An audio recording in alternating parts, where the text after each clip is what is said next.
What's up, guys? Don't forget to smash that like button, drop a comment, hype up the video, and if you're new here, hit that subscribe and join the family.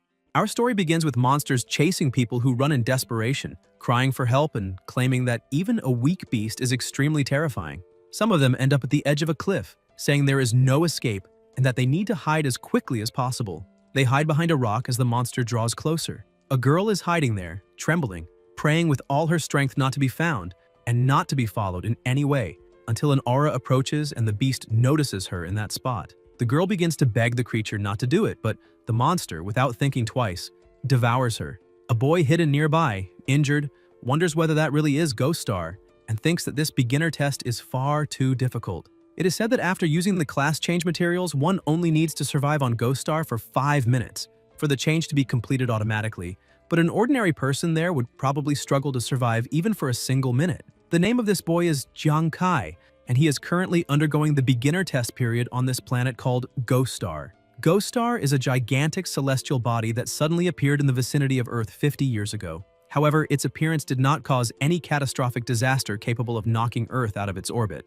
But after Ghost Star emerged, the planet's flora and fauna underwent sudden mutations, transforming into monsters called beast gods and causing widespread destruction across the world. The beast gods are beyond the reach of human technology, and their emergence pushed humanity to the brink of extinction. Even so, during this desperate period, to the survivors' surprise, countless magical portals appeared on Earth. By passing through them, humans could teleport to Ghost Star in digital form. Upon arriving there, they discovered a surreal world that seemed digital, where they could take on various professions. Everyone possessed attributes, equipment, and skills, could level up like game characters and obtain increasingly powerful attributes. They also discovered that by leveling up to a certain point on Ghost Star, this surreal power could be brought back to Earth and used in the real world. In this way, people could become as strong as they were on Ghost Star and even to fight the beast gods with their own physical bodies. In short, if humanity wanted to break free from this terrible situation and survive, it had to obtain power from Ghost Star.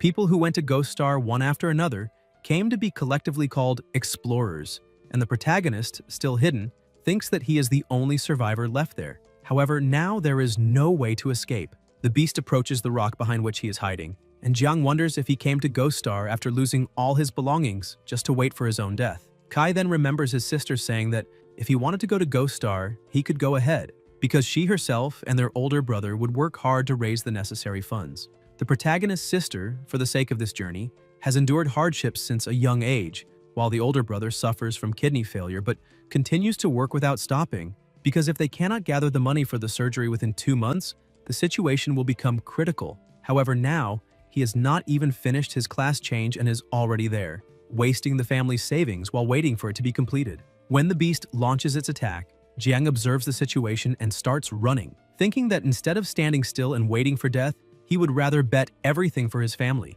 The monster gets closer and closer and strikes him on the shoulder. Kai thinks that he will gamble on the only chance to survive. He throws himself off the cliff while the beast merely watches the protagonist plummet, until a light appears in the air. The system appears, stating that his behavior perfectly aligns with that of a compulsive gambler, and congratulates him for triggering the reaction, obtaining the possibility of acquiring a secret profession, as well as congratulating him for successfully completing the career transition and becoming a glorious and little-known profession, gambler. On the ground, Jiang coughs and feels confused. Upon opening his eyes, he wonders what is happening and why he was not injured after falling off the cliff, and also notices that the injuries he had before have disappeared as well. Immediately after, he receives another system notification informing him that he has successfully completed the foundation change within the time limit, that his basic attributes have been restored, which is equivalent to a complete recovery of health. Kai then asks whether this is a central artificial intelligence that coexists with Ghost Star, and the system replies that it could be said to be so, congratulating him once again for completing the job transition, and informing him that next it will present the talents of the player class. Dual talent. Any rewards or punishments received from the system trigger double effects, with a 1% chance to trigger a super double effect. When super double is activated, rewards and punishments are multiplied by 10. As he activates the dual talent simultaneously upon obtaining it, the number of class talents doubles, and he also receives the gambler's second talent. The protagonist is surprised and wonders how this is possible, since others only acquire 1 talent after changing jobs while he receives 2.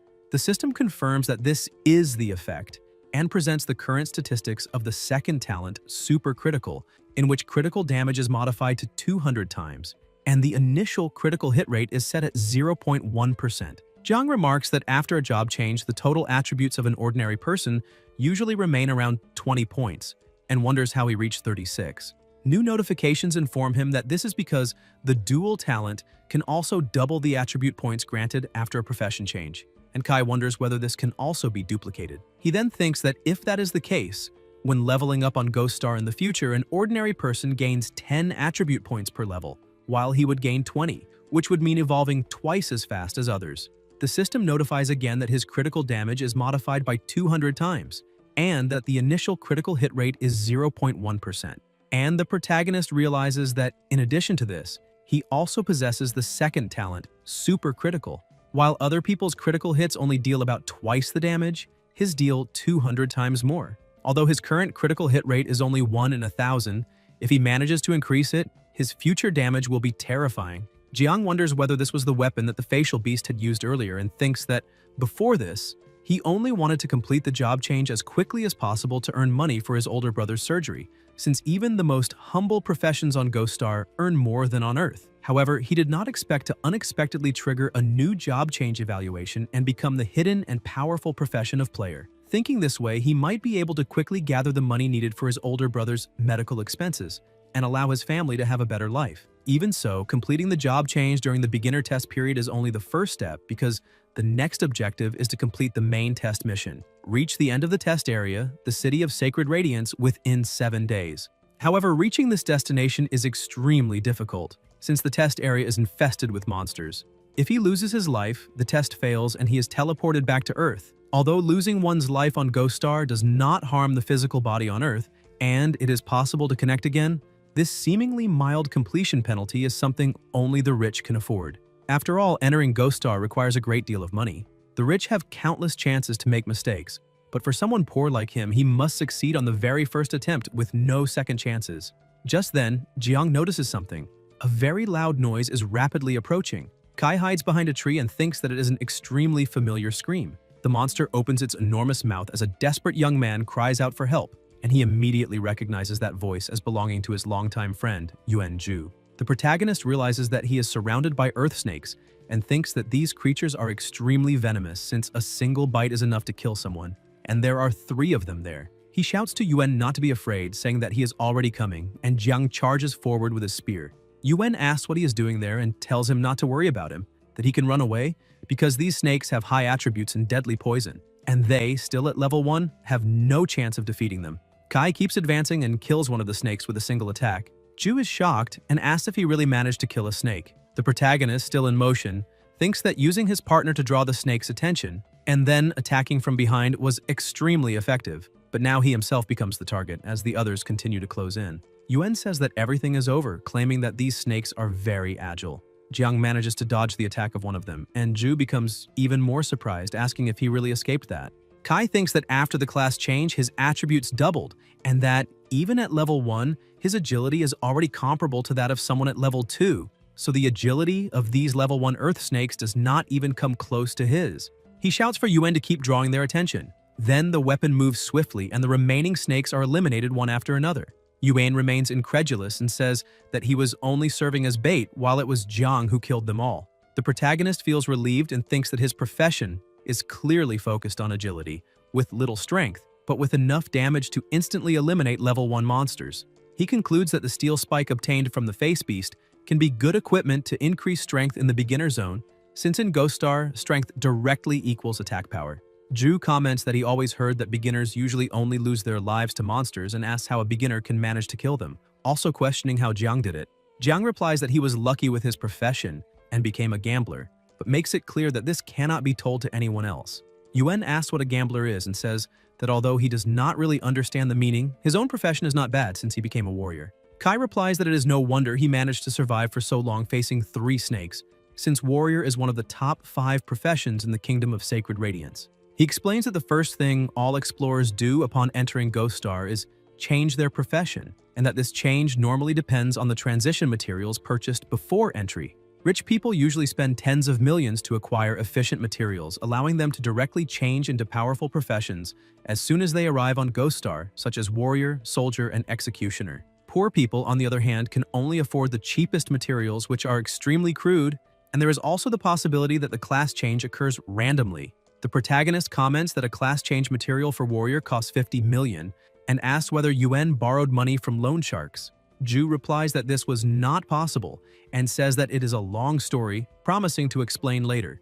Jiang confirms if he is serious and says that they need to quickly collect the snake's corpses because he heard that even monster bodies can be sold for money. He thinks that in Ghost Star, many obtained items can be exchanged for money and that he also needs to earn resources there to help his family. Items such as bodies and equipment from Ghost Star turn into cards after being dropped, making collection and sale easier. From the battle that just occurred, the player profession seems much stronger than the warrior profession. At that moment, someone approaches, and the two are startled. It is a woman who introduces herself as Su Nuanuan, saying that it is extremely difficult to pass the trial alone and asking if she can form a team with them. The protagonist apologizes and says that they can barely take care of themselves and that bringing her along could be dangerous. Su interrupts him and asks them not to leave her alone, explaining that her profession is medic, that she can heal them and also extract venom from snakes like those to enhance weapon attacks. Ju comments that the ability to cure poison is really useful, and Jiang thinks that this is also one of the top 10 advanced professions. Healing is extremely necessary during the beginner test period after all.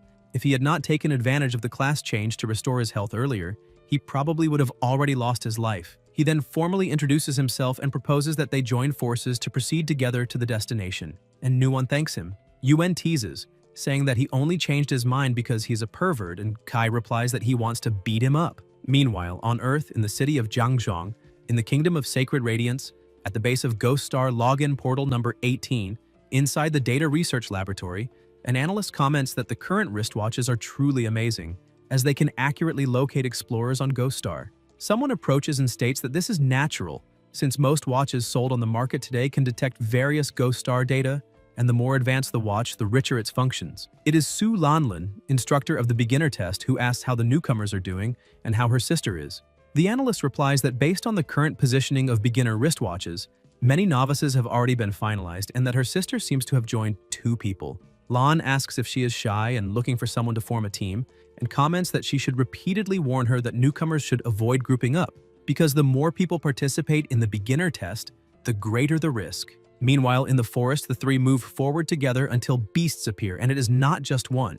3 minutes later, the analyst confirms that 2 face beasts have been detected near her sister. Lan states that a single face beast is already enough to massacre novices, and that facing 2, her sister has practically no chance of survival. She comments that finalization in Ghost Star, although similar to characters losing their lives in a game and causing no physical damage to the body on Earth, generates an extremely realistic experience capable of causing severe psychological impacts, and says that she will take her to undergo psychological therapy. The analyst asks her to wait, saying that her sister does not yet seem to have been finalized, which leaves Lan surprised. Then he states that those 2 face beasts appear to have both been finalized, and Lan, extremely shocked, asks how this is possible. Returning to 3 minutes earlier, the beasts advance. Ju runs in fear, asking what that is, and Nuan, also running, replies that it seems to be a face beast. The protagonist runs along, looks back, and thinks that the others are not as agile as he is and will certainly end up being caught, until Jiang stops running and orders them to keep going forward. Yuen becomes worried, but Kai insists that they continue, while thinking that if they keep fleeing like that, all 3 will end up being finalized. Only he can stay behind to try to face the face beast.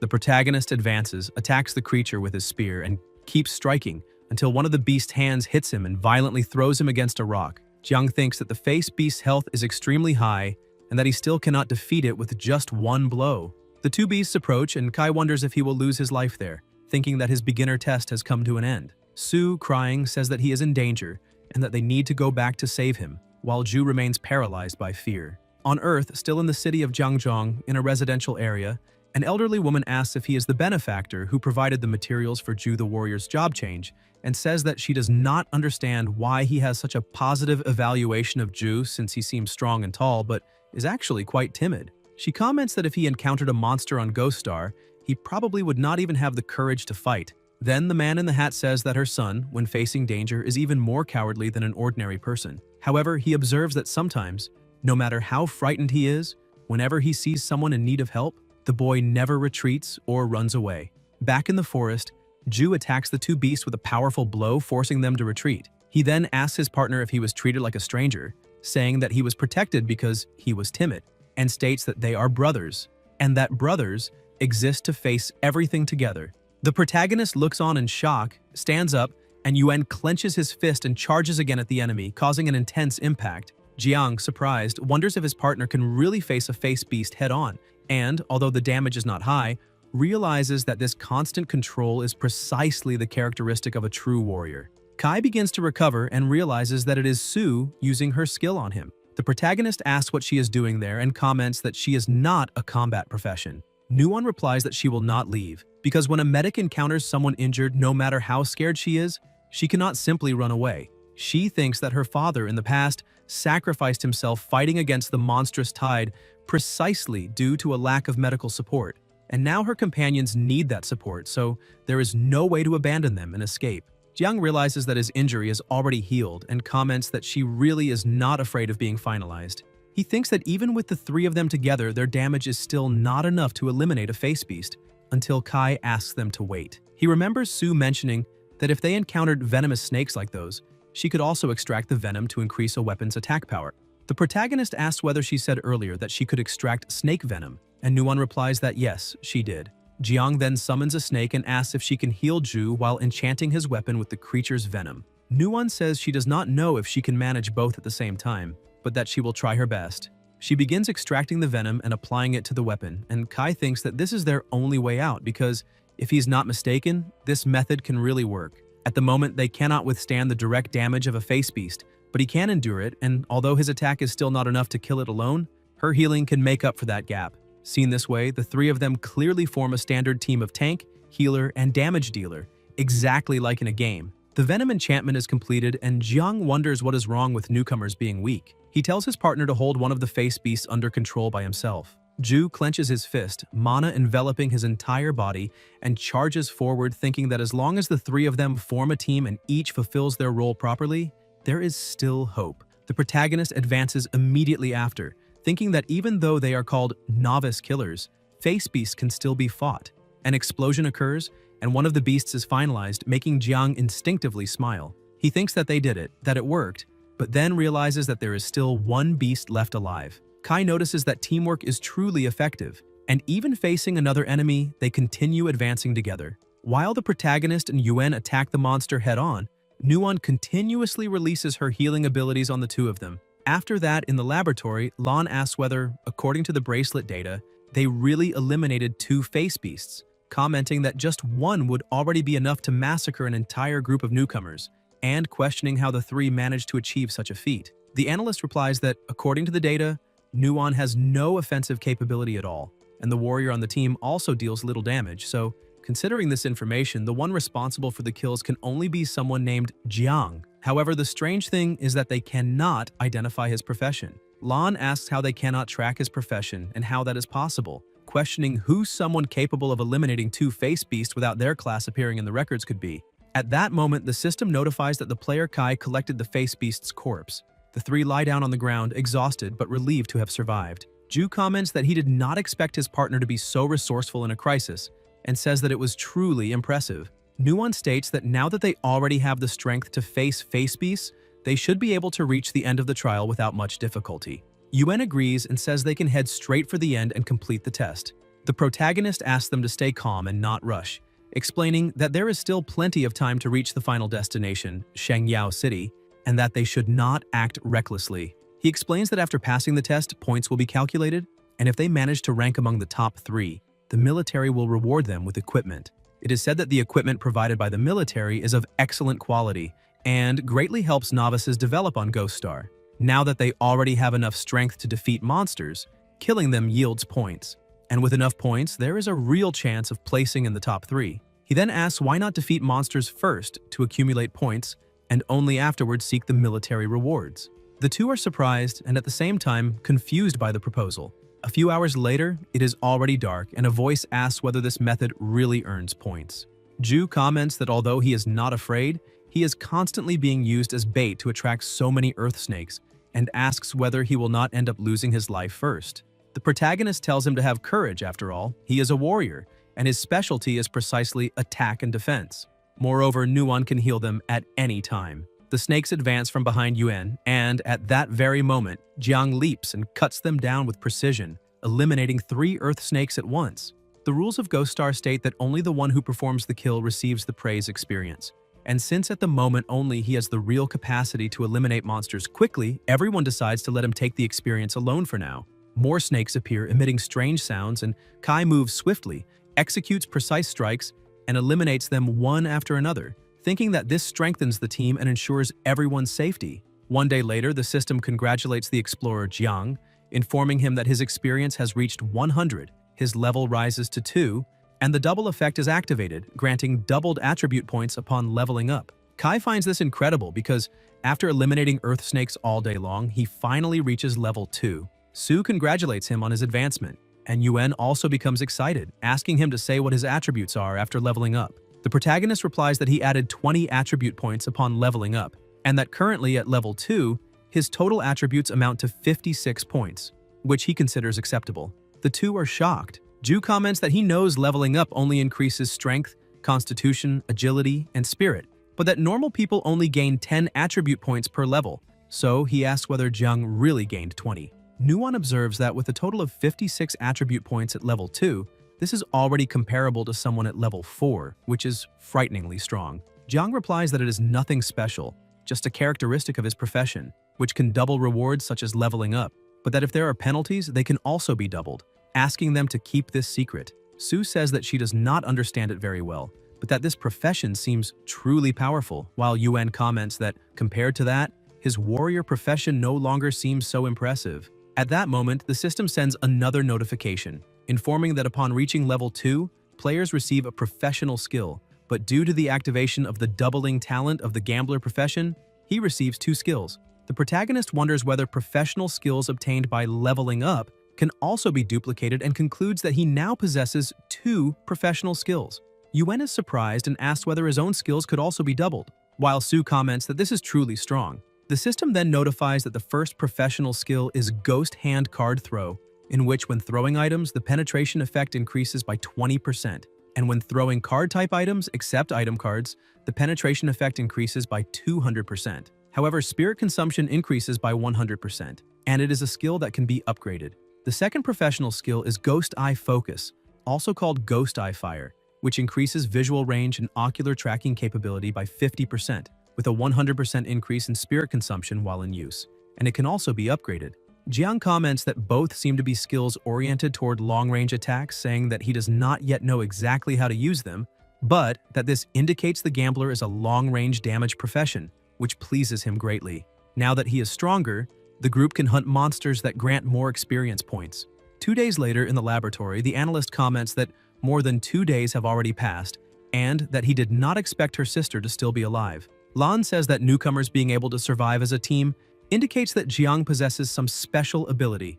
At that moment, someone approaches and informs those responsible for the novice zone that the beginner test is in imminent danger, ordering that alert levels be raised immediately. The two are surprised, and a voice explains that the higher-ups have detected that another country has once again sent infiltrators to invade the novice zone, constituting a large-scale infiltration, something extremely rare, and that they need to prepare immediately. It is the supreme commander of the city, Wei Ying.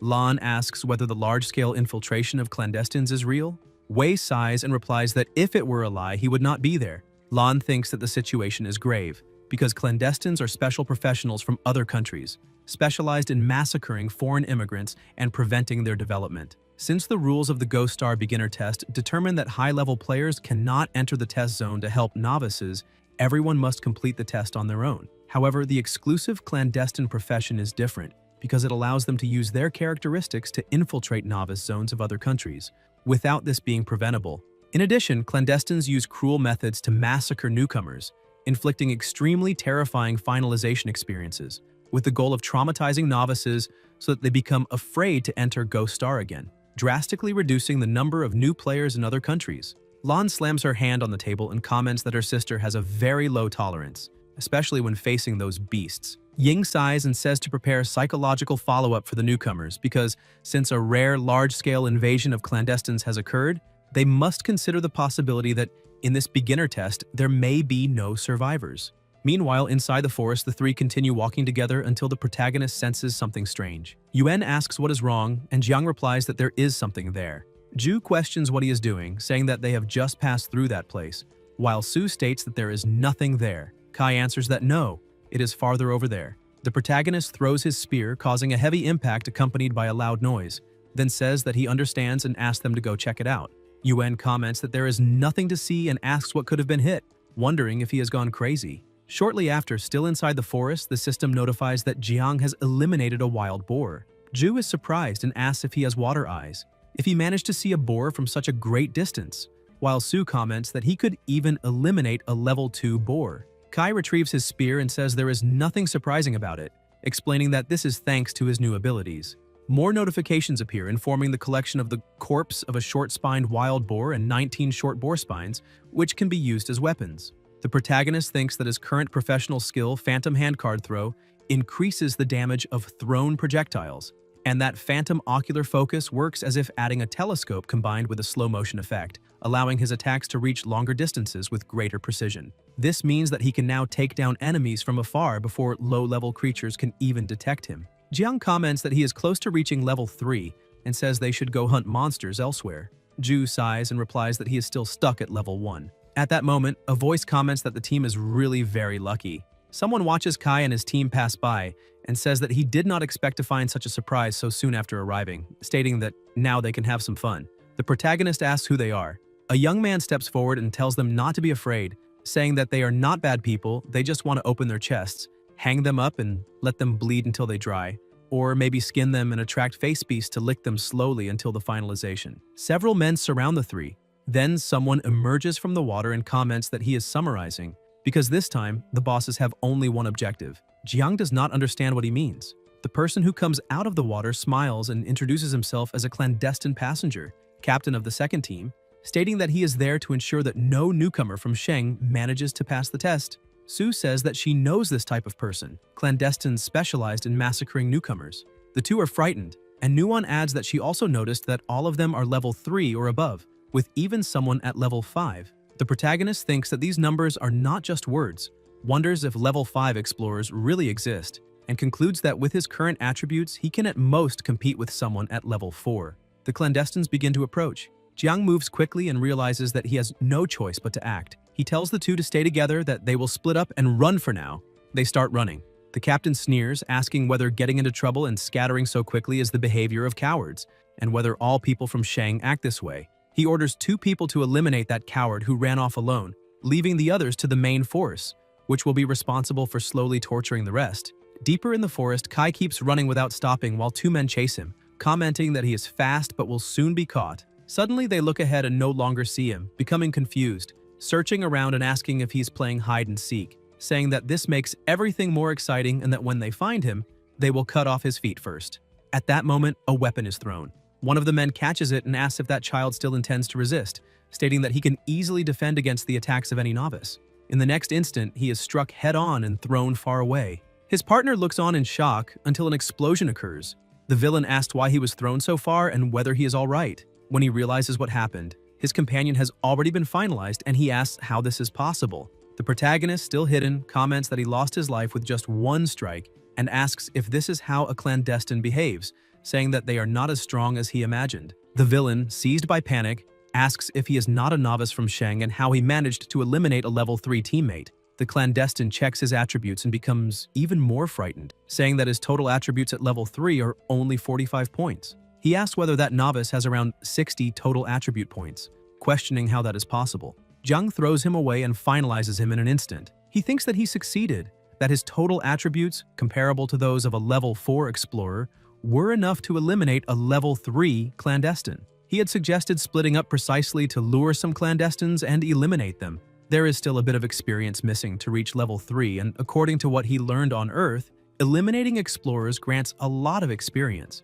The system notifies that he has successfully eliminated an explorer, informing that he can take the defeated player's bracelet and, before the corpse dissipates, choose whether he wants to loot the experience. He eliminated 2 level 3 explorers and can collect 100 experience points from each. For every point looted, he will receive double that experience. Kai thinks that in this way he can freely accumulate experience and that eliminating explorers yields far more than eliminating monsters. He decides to loot 100 experience points from each. The system congratulates him on reaching level 3, and his total attributes now add up to 76 points, while level 5 clandestines probably have only around 60. Jiang takes the watch of the finalized clandestine and moves forward, thinking that he finally has enough strength to go back and save Ju and the others. Elsewhere in the forest, Yuan and Su are injured, surrounded by clandestines. They comment that one is a martial artist and the other a medic, saying that they did not expect to encounter two high-level professions from Sheng so early on, professions of such quality. They state that they should torture them to the end. Even injured, Nuwon continues healing Ju. She comments that their partner is being chased by two clandestines and wonders whether he will really come back. Yuan replies that he certainly will because, although his brother usually runs away when it comes to chasing girls, when friends or family are in danger, no matter how desperate the situation is, the clandestine states that the foreplay is over and that now they will skin them alive. At that moment, the protagonist approaches enveloped in an overwhelming aura, causing the clandestines to start coughing as they are struck by invisible spikes. Ju says that he knew he would come back. The clandestine captain asks who is there, whether it is the one who fled earlier, and orders him to come out and face him. He thinks that he cannot see him and has no idea where he is, even wondering whether Sheng has developed a new profession capable of entering the beginner zone. Faced with this, he decides that they need to retreat. The clandestine starts to flee and Su warns that he is trying to escape. Jiang approaches and asks whether, after torturing his brother, he now intends to simply leave. Kai releases his weapon, which pierces the enemy's body, and Ju drops to his knees.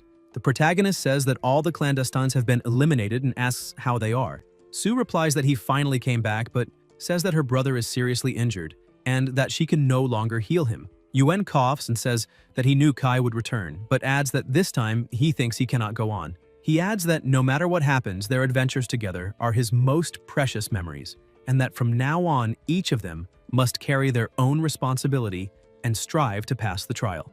Nuwon starts crying, and Jiang lowers his head, asking what the hell he is even complaining about. He explains that he deliberately only finalized 2 clandestines, and that if they finish them off quickly and collect experience to level up, they will then be able to recover with full health. Su agrees, saying that on Ghost Star it is possible to gain experience and level up by eliminating explorers. Yuan comments that then he was not pretending for nothing. Kai says that he already knew this and sums it up by saying that since that group of clandestines just tortured them, while they eliminate them, they can repay them in kind and show what divine retribution means. A clandestine asks whether that is not a bit excessive. The protagonist asks if it really is and replies that in Sheng this is called repaying favors, a traditional virtue. Ju comments that if this is a virtue, then they should demonstrate it to the fullest. The clandestine wonders what kind of demons these people are. At that moment, in the Data Research Institute of the Clandestine Passenger Department of another country, some voices comment that this is far too terrifying because a newcomer from Sheng has just eliminated all of them. He was even more ruthless than they themselves, stole their experience, and even caused them to lose a level. High-ranking officials of that country question what is happening, stating that the clandestines are being humiliated in defeat and asking whether Sheng has developed a new profession capable of countering them. Meanwhile, in Sheng, the analyst comments that the situation is not good at all because, judging by the bracelet data that Nuwon transmitted earlier, she and her team certainly encountered clandestines. Lan shows concern and Wei sighs, saying that no newcomer has ever escaped the clandestines and that they should prepare for psychological counseling before finalization. The analyst clarifies that this is not what he meant and explains that according to the data, Nuwon and the others not only did not lose their lives after encountering the clandestines, but also leveled up. Everyone is shocked. Ying asks how this is possible, encountering clandestines, surviving and still leveling up, questioning whether the clandestines were helping them kill monsters. The analyst replies that no, stating that if Nuwon had only leveled up once, it would still be plausible to imagine that it was from killing monsters. But the data show that she leveled up twice consecutively. He then asks whether there is any logical explanation, suggesting that Nuwon and the others eliminated a group of clandestines. A cup falls to the ground and Lan calls out to the commander loudly. Wei, visibly shaken, orders them to immediately display Nuwon's team data. An electronic sound echoes, and the data of the 3 members appear on the screen. Ying comments that they really reached level 3 and that without eliminating clandestines, it would be impossible to gain 2 levels in such a short time. Lan says that this makes no sense, because Nuwon is a non-combat profession, and a martial artist's damage is low in the early stages, questioning whether Jiang crippled all the clandestines by himself and saying that this is far too exaggerated. Wei replies that his intuition tells him it was definitely that Kai, but that his level and profession are unknown, and asks what is going on. The analyst explains that he discovered the reason Jiang's information is inaccessible, saying that all explorers who enter Ghost Star must use a bracelet to register data. However, Kai uses a first-generation bracelet, whose server stopped receiving maintenance more than a decade ago, making the connection unstable and his records almost impossible to access. Lan comments in disbelief that in the 21st century someone is still using such an old bracelet. Ying says that this is interesting and orders them to collect all information about Jiang in the real world because he wants to know exactly what kind of boy he is. In another part of the forest, Yuan celebrates having fully recovered his health after leveling up, while Su also shows excitement at having advanced. Ju asks whether she also acquired the professional skill Earthshaker Stomp, saying that he can now repel nearby enemies and that it is very strong. Nuon replies that she activated the professional skill Benevolent Healer, making her heals even more effective. The protagonist comments that, as expected of the professional skills of a martial artist and a doctor, they are not flashy but extremely practical. Yuan notes that Kai is already one level above him, and asks whether he can now bully clandestines like he does. Jiang asks what he is thinking and whether he really believes he can face level 3 clandestines, stating that he himself is already level 4 and telling them to look at his attributes. The two are shocked and ask when he reached level 4, saying that he was just level 2 not long ago, and they realize that with a total of 96 attribute points, this is equivalent to a level 8 explorer. Kai explains that when he separated earlier, he eliminated 2 clandestines and reached level 3, and that upon returning he eliminated several more, one of whom was level 5, which allowed him to reach level 4. Yuan complains that he is showing off again and says he cannot take it anymore, while Su asks what they should do next. The protagonist replies that he already has a plan, recalling that he heard the captain say they were the second team of clandestines, and therefore now they will hunt the first team. Half a day later, in a forest of the beginner zone, a voice comments that this seems like an international joke, while the clandestines discuss the fact that some of their members were finalized by newcomers. They are the members of Clandestine Team 1, all at level 5. The team captain orders them not to let their guard down, stating that if the higher-ups mention this matter, it is not without reason and that they must act with extreme caution. Some ask what they should be worried about since the beginner zone has a level cap of 5 and the entire team is level 5, making them practically unstoppable there. Ju asks whether he is sure he wants to face 9 level 5 clandestines, while Su asks whether it would not be better to simply leave. Jiang replies not to worry because with his current attributes, even if he cannot eliminate them immediately, he can at least guarantee an escape. Moreover, if they do not face them now, they will continue attacking other newcomers from the country. Therefore, instead of only defending passively, it is better to strike first. The clandestine captain senses something strange and orders everyone to be careful, saying that someone is nearby. One of the clandestines detects that it is a level 4 novice, and the partner beside him comments that it is already a miracle for a novice to survive there, let alone level up, suggesting that this might be the one responsible for eliminating the second team.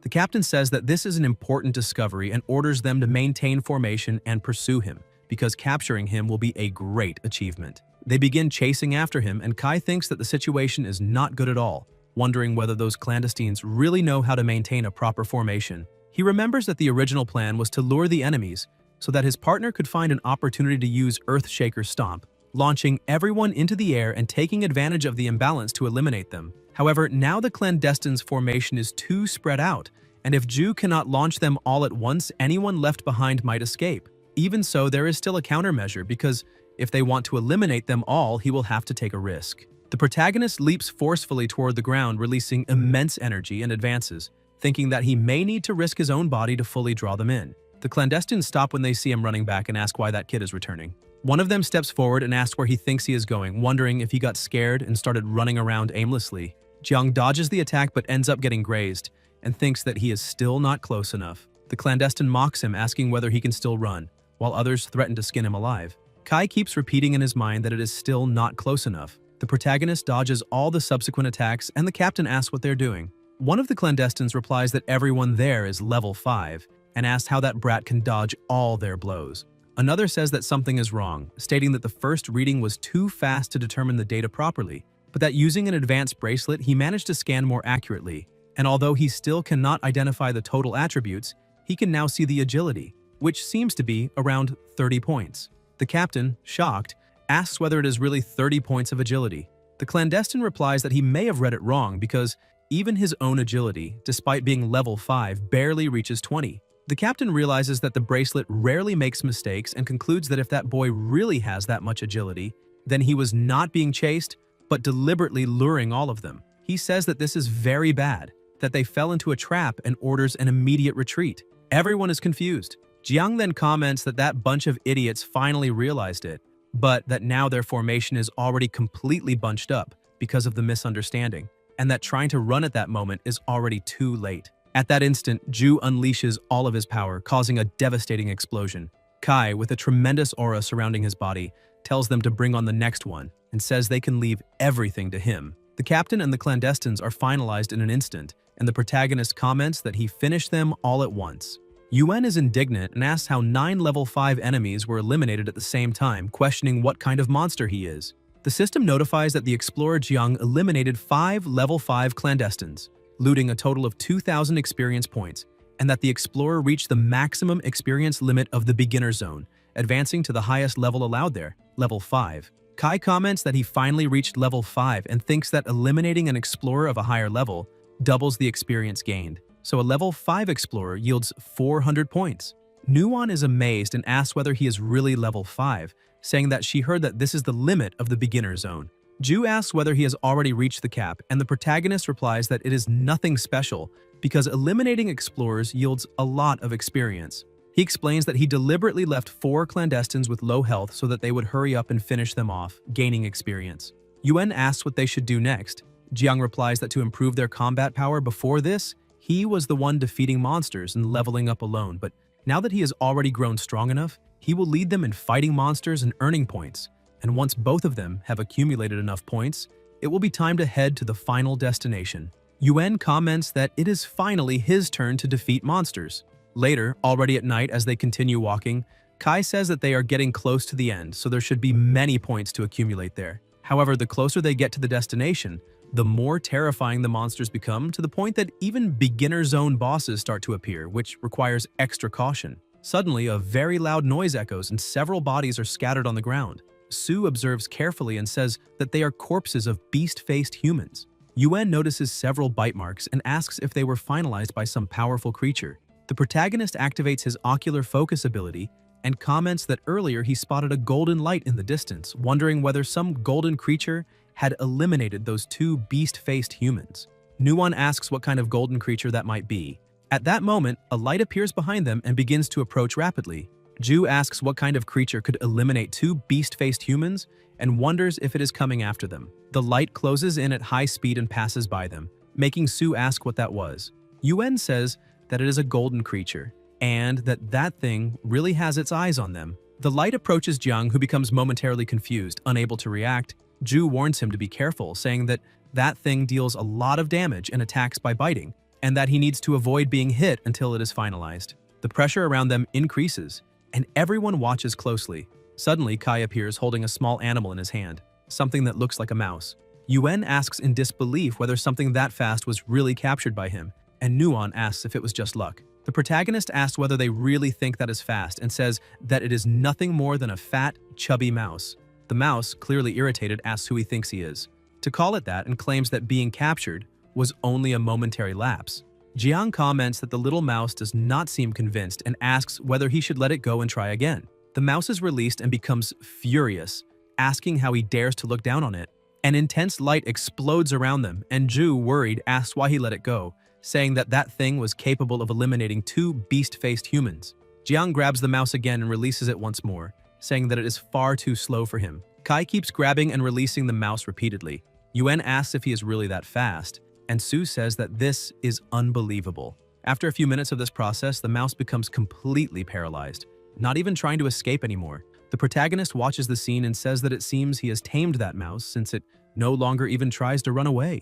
Ju asks, completely incredulous, whether he just captured a pet purely with the speed of his own hands. The protagonist gets excited and comments that it seems he has tamed that mouse since it no longer even tries to run away, while Yuan asks if he really just caught a pet using only the speed of his hand. Jiang replies that he does not know whether that mouse can be domesticated to become a combat unit, but getting 2 beast-faced human corpses for free is still very advantageous. He says that the two of them are almost at level 4 with their current experience, and that they need to hurry. Each of them should take one of the corpses, collect them later, and then go look for more monsters to defeat, trying to bring both of them to level 5 before the test ends.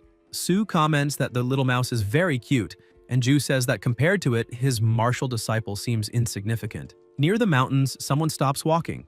A hooded young man comments that after so many days, they have finally reached the end of the beginner test zone, the City of Holy Radiance. The hooded figure climbs the stairs, a gate opens and guards appear. One of them congratulates him on passing the test period, saying that they are responsible for welcoming new personnel and greeting him, stating that he has now officially become a Ghost Star Explorer. However, they explain that someone has already taken first place before him, although the ranking is not that important, and they emphasize that it is excellent for a newcomer to pass the test.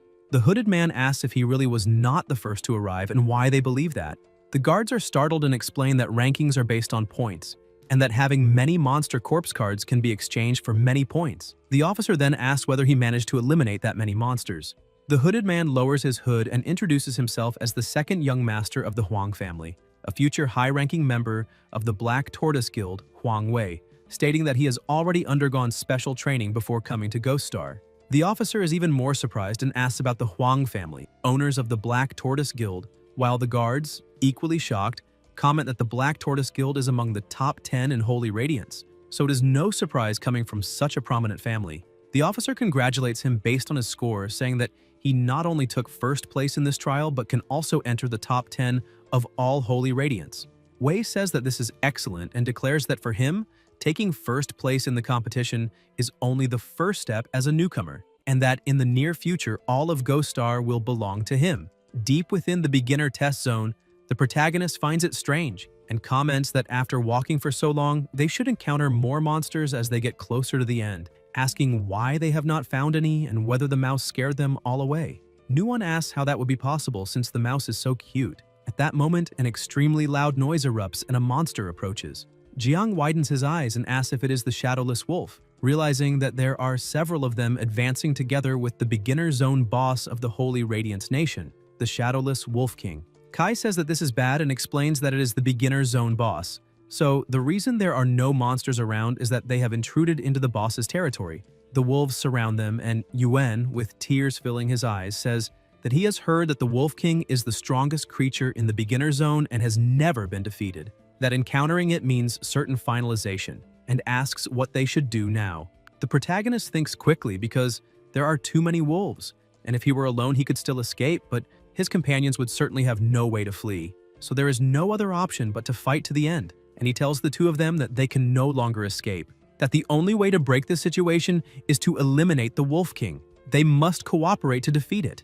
Yuan releases an absurd aura around his body, moves rapidly, and strikes the ground with an impact like an earthquake, forcing some wolves back. Jiang tells his partner that since they have reached this point, she should apply the Earth Serpent venom to the weapon, and Nuon releases the venom. Kai uses Ocular Focus and Ghost Hand Card Throw, telling them to watch. The attack flies toward the Wolf King and hits it, but does not even leave a scratch.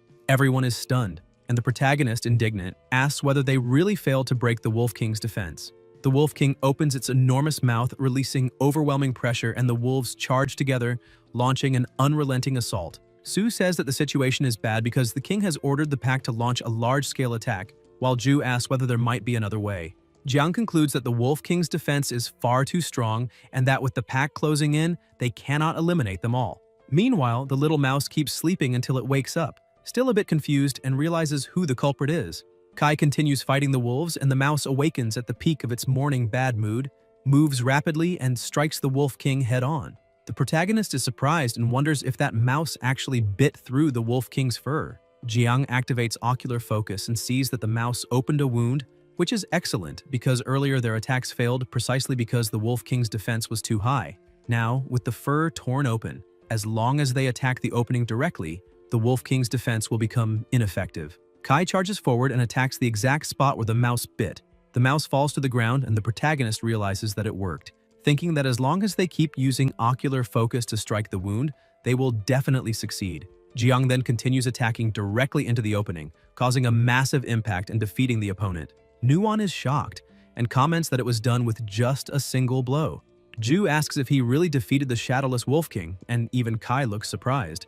The system congratulates him for defeating the beginner zone boss, and the protagonist thinks that he had expected a long fight, wondering if he just triggered a 200 times critical hit. Jiang reflects that it makes sense, since after such a long time defeating monsters without landing a critical hit, it is normal that he would finally get one. Nuon points ahead and tells them to look as the pack seems to be fleeing. Kai asks if the two of them can still fight. Both answer yes, and the protagonist says, "That is great." Now that the Wolf King has fallen, those wolves are nothing but lambs waiting to be slaughtered. Ju tells them to remember how they were treated just moments earlier. Yuen unleashes a powerful attack and defeats several wolves. Su also helps by using her ability, and the protagonist joins the fight until all the wolves are eliminated. Ju comments that he did not expect them to be able to defeat the beginner zone boss. Jiang says that he deliberately left several shadowless wolves at low health earlier, so they need to hurry and finish them all to earn points. While Yuen asks what the next step will be, Jiang replies that now that they have so many points, the next step is to head straight for the finish line. Hours later, Yuen hears a noise ahead and asks whether that is the territory of the Holy Radiance Nation in Ghost Star. Nuon comments that the place is magnificent, and Kai says that of course it is, because the City of Sacred Radiance is the main operational base of the Holy Radiance Nation on Ghost Star. At that moment, the little mouse runs off, and the protagonist says that it is fine, that this is the little one's freedom, and that if fate allows, they might meet again. In the reception hall of the beginner test area, the officer congratulates him for passing the test and introduces himself as Xia Tao, the one responsible for welcoming newcomers, explaining that all who passed have already gathered there.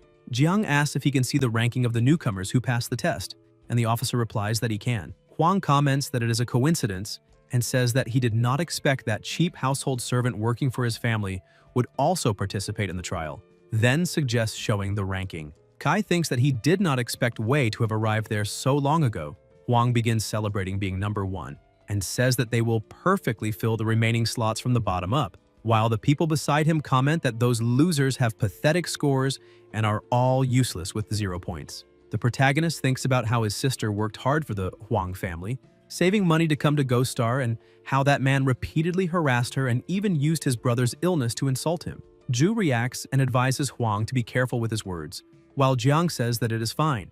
Kai asks everyone's pardon and says that he would like to inform them that the rankings will soon be reordered, because they themselves will take the top 3 places. The hall falls completely silent for a moment until everyone bursts out laughing. Huang asks what he is talking about and says that 3 people from the bottom of the list claiming the top 3 spots can only be a joke, stating that someone there has gone crazy. The partner beside him comments that they need psychological counseling. The protagonist tells his companions not to hide anything anymore. Nuon smiles. Ju taps his watch and says he was waiting for him to say that, and then they decide to put all the cards on the table. They display the countless monsters they defeated together, and everyone is completely stunned. Huang comments that there are many monster corpses, not only beast-faced humans, but also countless shadowless wolves, and he can even clearly see the Shadowless Wolf King among them. Wei asks if this is some kind of joke, how losers could eliminate so many monsters, including the Shadowless Wolf King, and questions how that could possibly be real.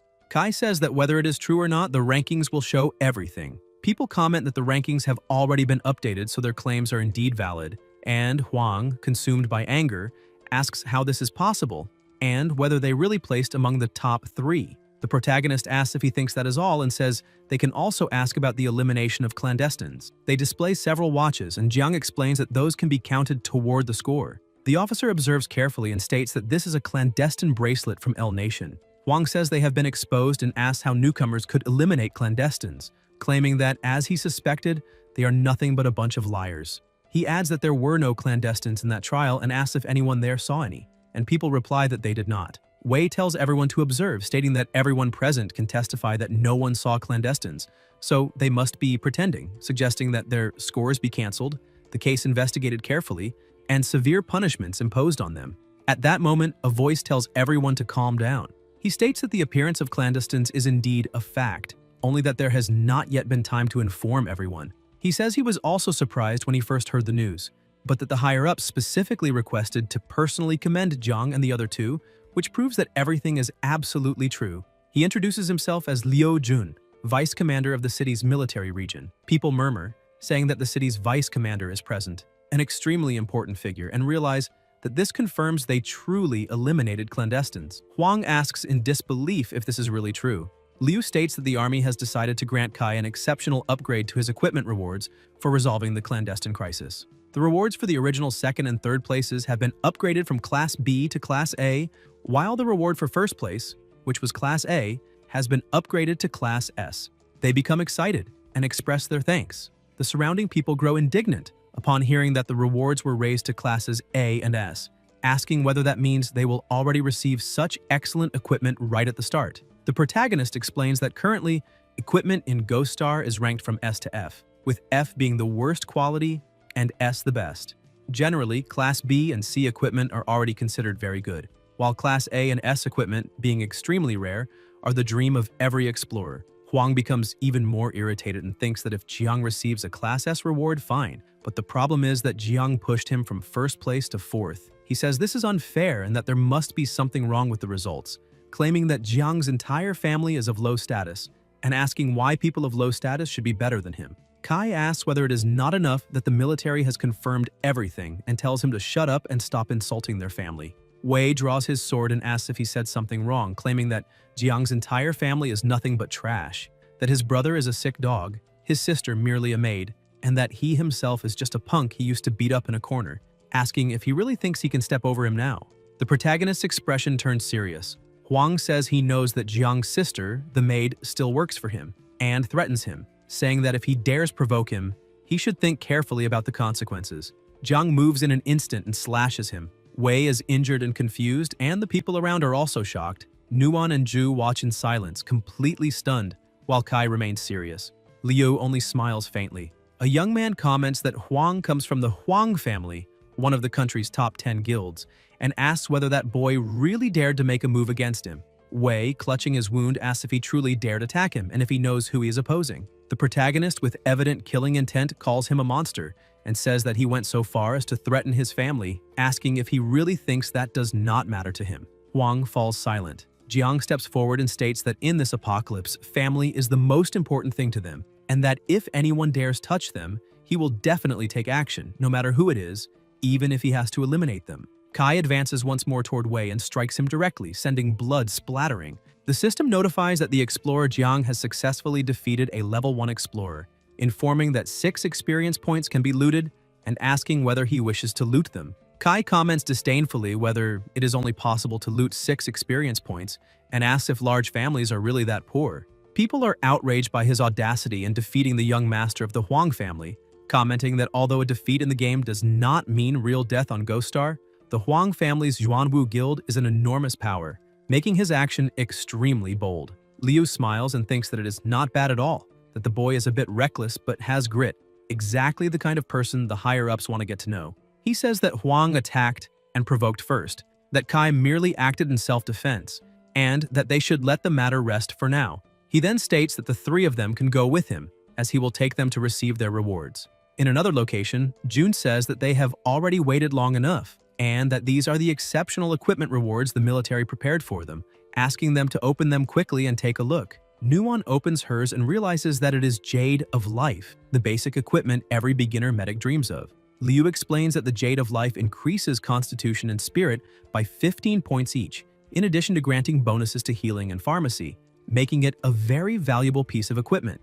Zhu gets excited when he sees that his is a leather armor, and Jun explains that the Blackrock Rhinoceros hide armor increases defense and strength by 16 points each, in addition to reducing damage taken by 16%, making it a balanced piece of equipment for both offense and defense. Su urges the other partner to hurry up and open his as well. The protagonist opens his reward and widens his eyes.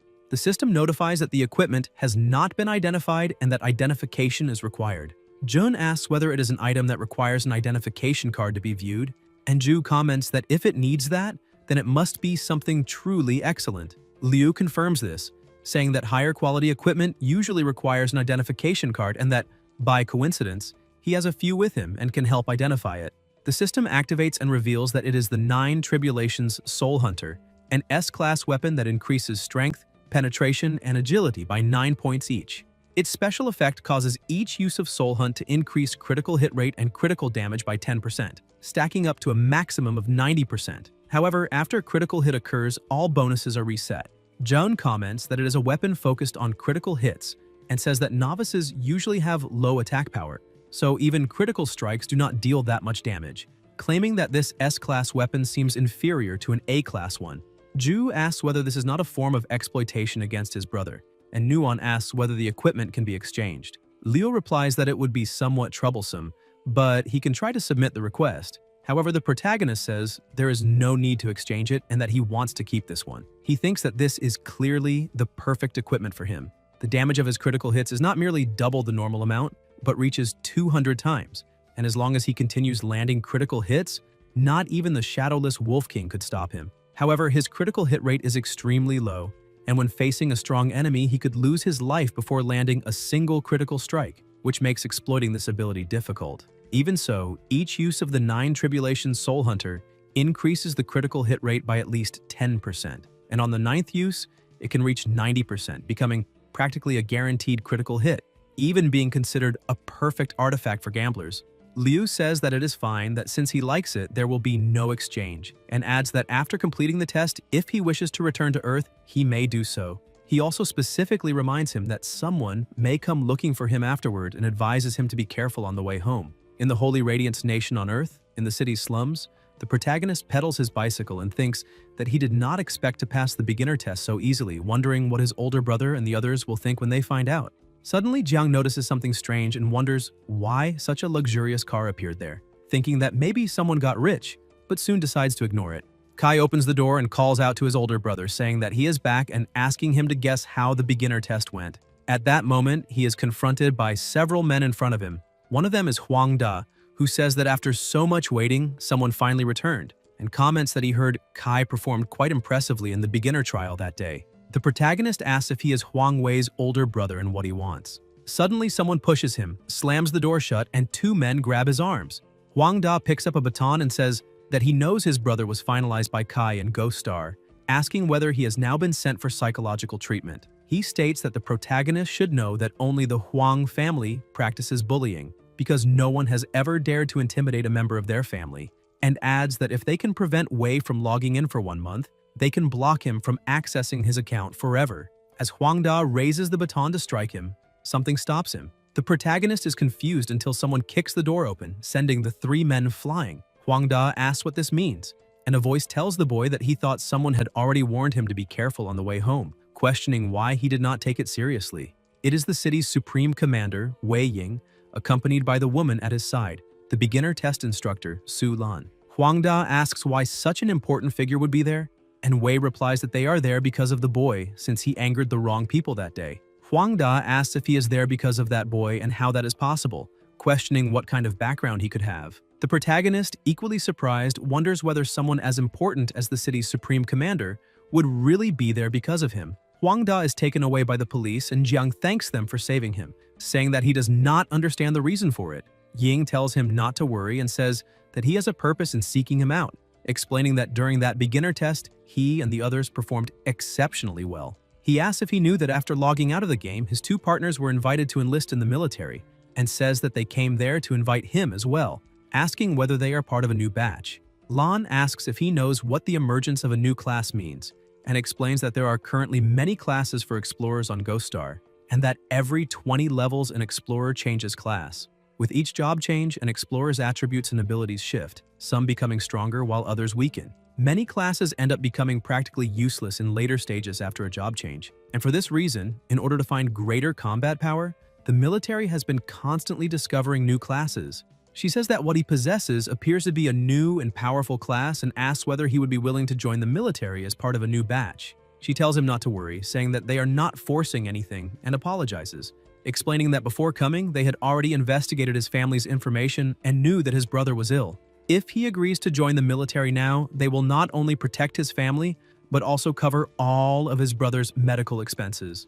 Jiang falls silent for a moment. The commander asks what his decision is, reminding him that he went to Ghost Star to pay for his brother's medical bills, and says that if he agrees, he should report to the army the next day, and the instructor will meet him then. Kai watches the 2 walk down the stairs, takes a deep breath, apologizes, and says that he refuses to join the military.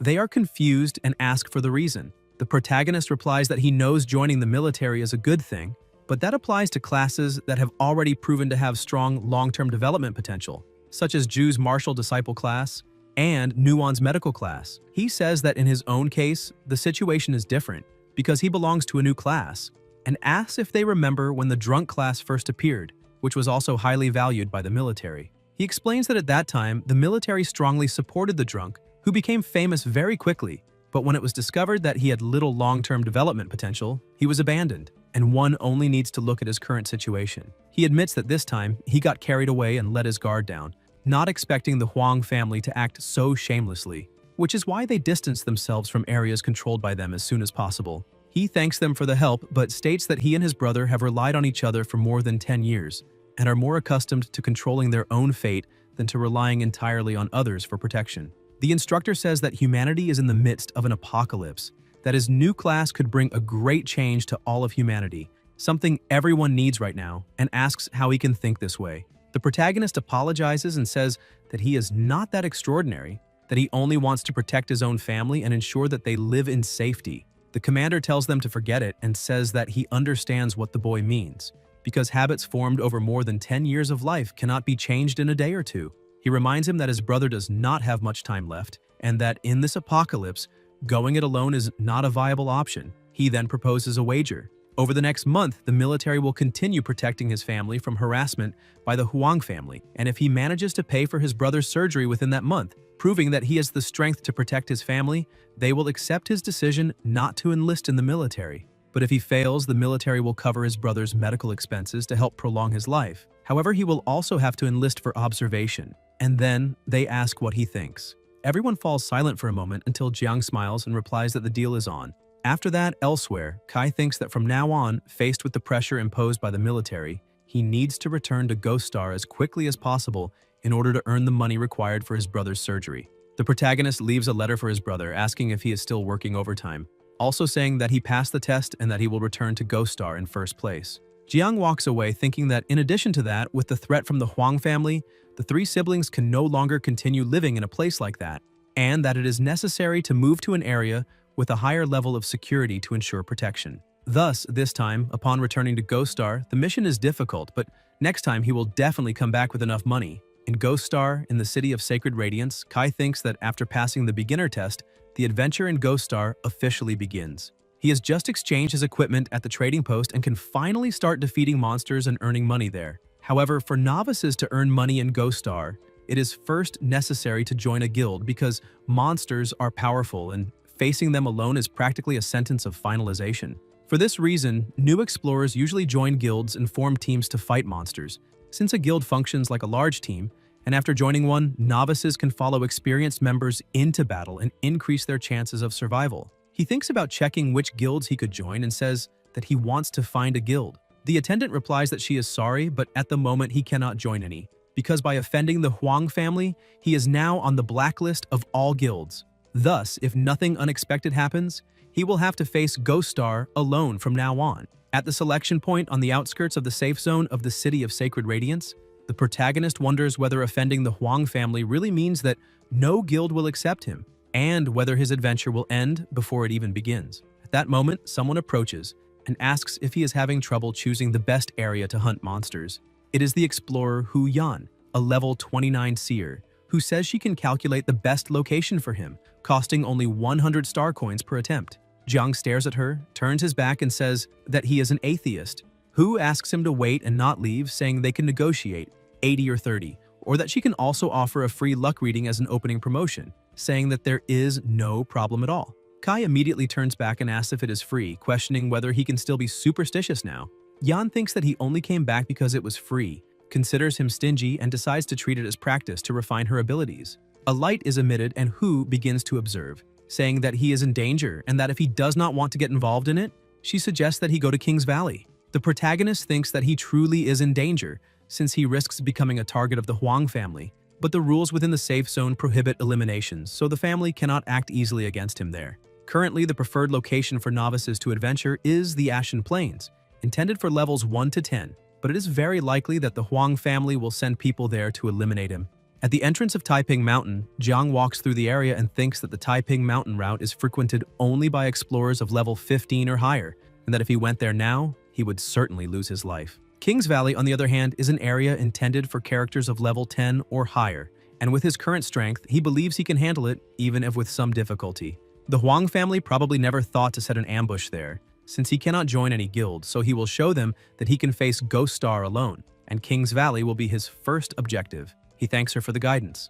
Yan wonders why he is going alone to King's Valley, saying that the correct approach would be to go in a team, questioning what kind of place that is, and whether he is not practically asking to lose his life by heading there. She then decides to forget about it. After all, it is not her problem, and only hopes that he does not give her a 1-star review when he comes back. In King's Valley, the protagonist wonders whether that place is really King's Valley, and whether the monsters there are strong, until a noise is heard. A huge monster opens its mouth and attacks the nearby warriors, who fall to the ground. The system notifies that there is danger and informs that the monster is a giant strength black ape. The squad leader says that if everyone fights with determination, they can defeat it, and orders them to advance.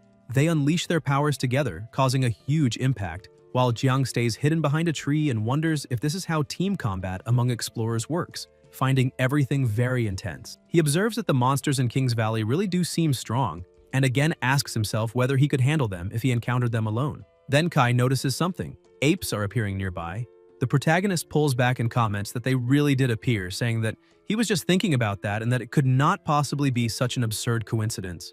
The system issues another danger alert, informing that they are black apes between levels 12 and 14. The Sky Sword Squad defeats the level 11 giant strength black ape, and the team celebrates. One of them comments that they managed to defeat a level 11 black ape without any casualties, and asks if they can already brag about this achievement, while the captain replies that they can. Then they notice something different. Jiang is fighting 3 apes alone, and they wonder if he accidentally trespassed into their territory. A warrior comments that there is someone over there facing 3 black apes.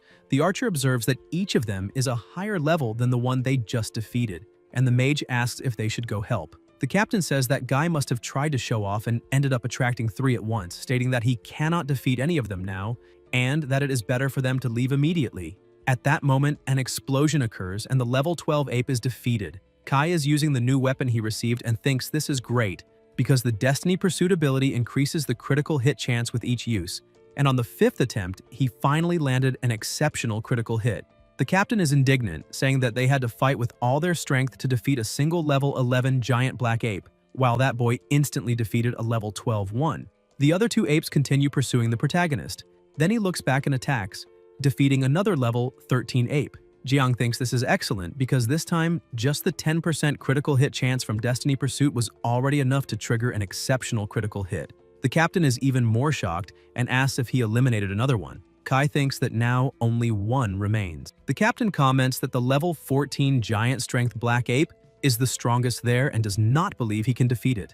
The protagonist calculates that he has only 3 uses of Destiny Pursuit left, but his mental energy and stamina are almost exhausted, and he cannot keep running for much longer. There is no alternative but to risk everything and try to maximize the critical hit chance before being caught, betting that he can defeat it first. Jiang releases all his power, causing a massive impact. Kai realizes it worked, because by using everything he had, he truly took a gamble and landed a critical hit. The system notifies that he defeated a level 14 giant strength black ape. The captain, unable to believe it, asks if he really eliminated all 3 and comments that it would be difficult even for a team of more than a dozen people to defeat 3 giant strength black apes in succession, questioning who that person is. The protagonist feels relieved and thinks that he did not expect the monsters there to be as easy as he imagined. Now, with 3 monster corpses in hand, it seems that hunting monsters alone is not that difficult after all. Jiang quickly moves away, and the captain comments that the expert has already left, saying that he should definitely approach him if he encounters another expert of that level. He also questions who stopped the team from helping the expert from the beginning, and says that he deeply regrets it. In the Ashen Plains, there is another team in the area, and a voice asks if they saw that correctly: 3 martial arts apprentices, a soldier, and a medic. Someone who is being strangled asks whether that is not the renowned Black Tortoise Guild Eagle Squad of the Huang family, questioning why they would be in beginner areas like the Ashen Plains when they seem so strong. The medic comments that they searched the entire Ashen Plains and still could not find Jiang, and a martial arts apprentice says that he heard she was the last person to see him. The seer, still being strangled, asks why they want him. The warrior replies whether that is not common knowledge, and the partner beside her says that Kai offended the Huang family, and that they were sent by the Huang family to take revenge. Yan confirms and says that he went to King's Valley and that they can find him there. The captain drops her to the ground and warns that if she dares to lie, she will be finalized when they return. Two people there comment that the Eagle Squad is an elite team among the Wang family's level 20 explorers and that, facing such a powerful team, Jiang is definitely doomed. Hu hears this and says that for ill-mannered people, seers do not tell the truth, then adds that she just performed a secret divination for them and calculated that the most likely outcome of them going after the boy is their own finalization. One day later, the protagonist remarks to himself that things are going excellently, since he has defeated 16 giant-strength black apes and finally reached level 6. He thinks that people say the corpse of a giant-strength black ape is worth a fortune, and that although hunting them is difficult, as long as he keeps this up, his brother's medical expenses will be guaranteed. At that moment, a voice asks whether he wants to join them on a hunt, and he sees a hooded man accompanied by several armed men. The team captain explains that there are 3 teams hunting elite giant black apes together, and that if they succeed, they will split an elite chest, then asks whether he wants to participate. Jiang asks about the team hunt and says that he does not have a group since he is alone.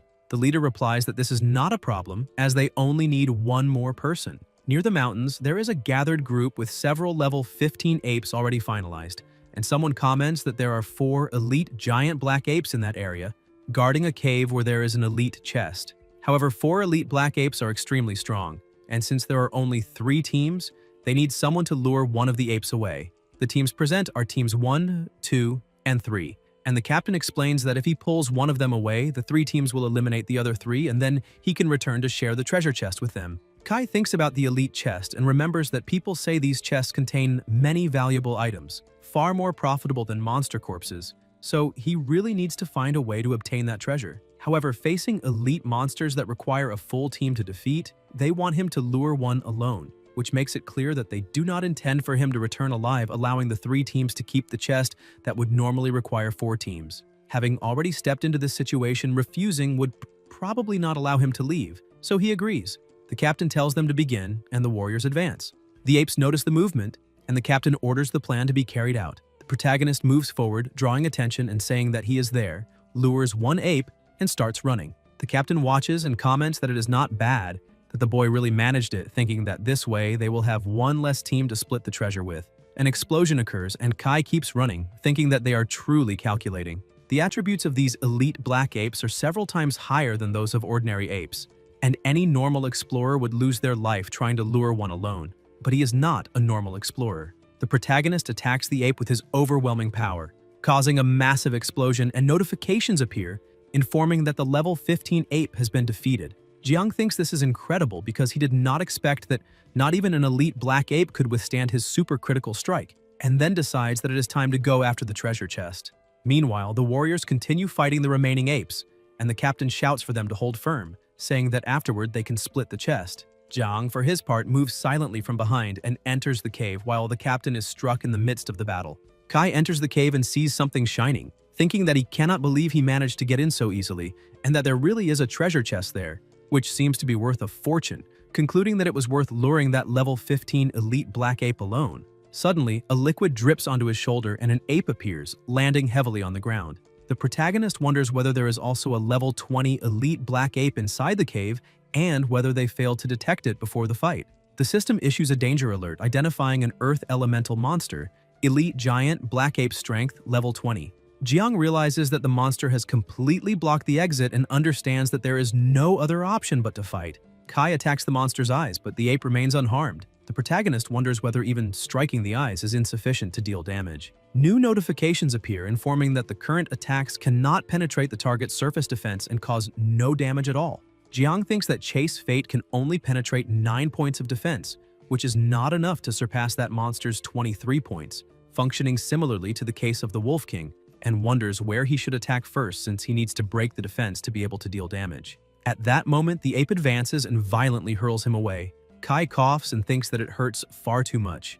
The gap in attributes is simply too great, and he wonders if he's going to lose his life there. The ape grips him in its hand, and the protagonist thinks that dying in Ghost Star carries a penalty, allowing access to Ghost Star, again, only after 1 month. If that happens, he will immediately lose the 1-month agreement with Commander Wei, and in that case he, along with his brother and sister, will be forced to rely on the military. But at that moment, he feels extremely sleepy. In Jiang's mind appears the memory of when he was little and being carried by his older brother, who told him not to fall asleep and that he had to stay awake. That happened 10 years ago on the battlefield of the Beast God. In the present, Kai is still in the ape's hand and wonders why he is thinking about drifting off to sleep. The ape opens its enormous mouth to devour him, and the protagonist thinks that on that Beast God battlefield, his older brother risked his own life to save him and his sister. So how could he give up now? Jiang begins to release a tremendous aura around his body. The ape throws him into its mouth and seems delighted until it feels something strange, and then its head explodes. The ape collapses to the ground. The system notifies that the ape has been defeated. Kai thinks that he succeeded, because although the earth element black ape has an extremely high surface defense, its internal defense, through the mouth, is not that strong. As long as he attacks the inside of the mouth, there is no need to penetrate defense. Just like when they injured the Wolf King before killing it. After that, the elite chest now belongs to him. Half an hour later, the teams also defeat the apes and celebrate the victory. They say that it was thanks to that boy who lured one of them away that they were not all wiped out, but they believe that the boy was certainly finalized. The captain comments that this is great because if that kid died, there will be one less person to split the treasure. They enter the cave and the captain orders them to advance, saying that the treasure chest is waiting inside. Everyone widens their eyes when they realize there is nothing ahead. The captain asks what is going on, where the treasure chests are, and why the elite chest is gone. One of the warriors says he remembers seeing that boy sneak into the cave while they were fighting, and the captain asks why he did not say that earlier.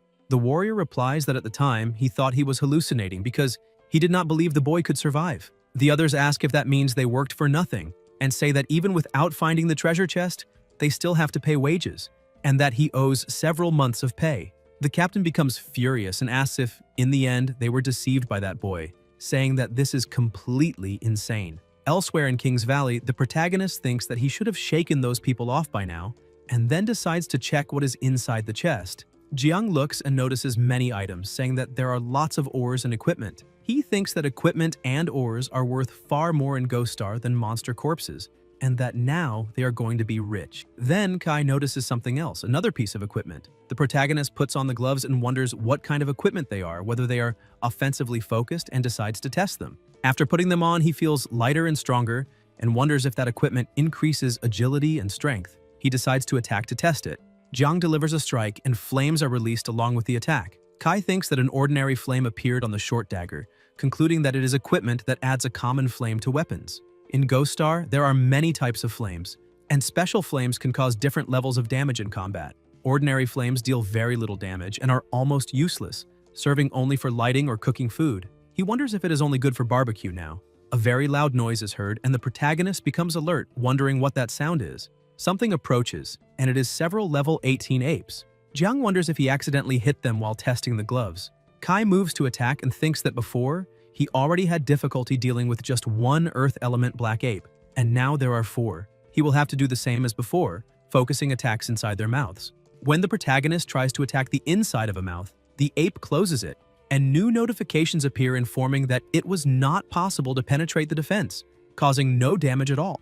Jiang thinks that this is not good at all and wonders if these apes really know how to protect their mouths when being attacked. The apes chase after him, and Jiang thinks that even if they open their mouths now, Destiny Pursuit is not strong enough to eliminate all 4. He wonders if he's going to lose his life there that day. The flames strike the apes, causing them to take damage. Kai observes carefully and wonders how those flames spread in that way. The flames continue expanding around the apes until a terrifying explosion occurs. One of the apes screams in pain as it is burned alive, while the others can only watch, unable to react. The protagonist thinks that it has turned into a gigantic inferno and wonders what exactly is happening. The flames weaken for a moment, the ape becomes paralyzed, and then an even more violent explosion erupts. Jiang is completely confused and wonders why all the black apes were suddenly finalized, commenting that he thinks he just saw the fire damage jump from 10 to 2,000 points. He wonders if 2,000 is simply 200 times 10, and whether those ordinary flames from the gloves can inherit the 200 times critical damage multiplier, in addition to spreading and dealing area damage. The protagonist reflects that although flames are weak by nature, as long as the monster has no fire resistance, the damage completely ignores defense. If the Inferno burns for 2,000 damage per second, then that equipment is basically an exclusive area damage artifact. If there is no longer any need to worry about penetrating defenses, then he can advance without restraint. That night, the giant strength black apes of King's Valley experienced the darkest moment of their lives as apes. They had never seen anyone capable of roasting them like frogs using nothing but ordinary flames. nor a demonic barbecue master who left no living prey within a 10-mile radius.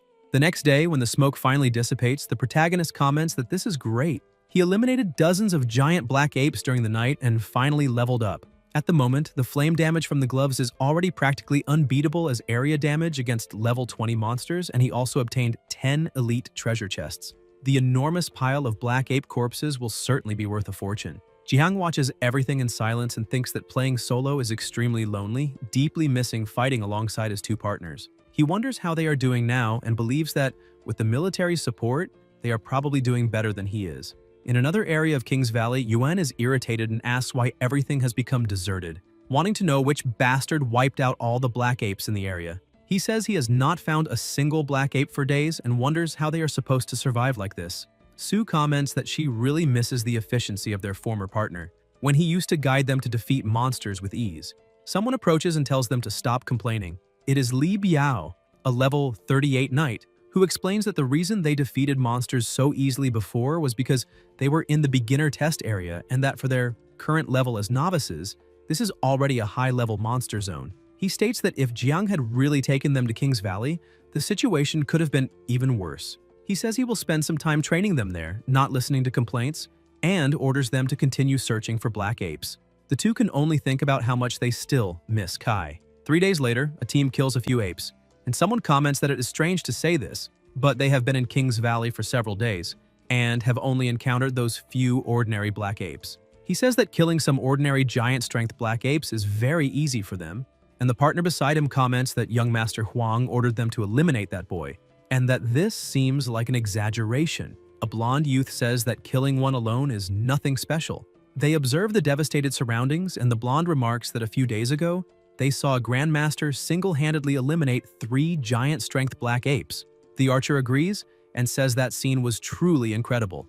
The captain of the other group asks what is so remarkable about that, saying that for people like them, low-level players, it probably looks even more impressive. The blonde continues eating calmly. The captain then shows a photo of Kai and says that it does not matter, asking whether he has seen that person in King's Valley. The blonde replies that it is a coincidence because that is precisely the Grand Master they were talking about, the man who single-handedly faced 3 giant-strength black apes. The redhead asks if he is blind and tells him to look more closely, saying that this is just a level 5 novice. The captain agrees and tells him to stop talking nonsense just because he is jealous of them. The blonde throws away the apple he was eating and says that if they do not believe him, they can go find the Grand Master, because they just saw him about to leave King's Valley. The captain asks if that means he is still around. They immediately draw their weapons and tell everyone to move quickly, saying that they have been wandering through that devastated place for days and that it is finally time to give an explanation to the young master and finally eliminate that boy.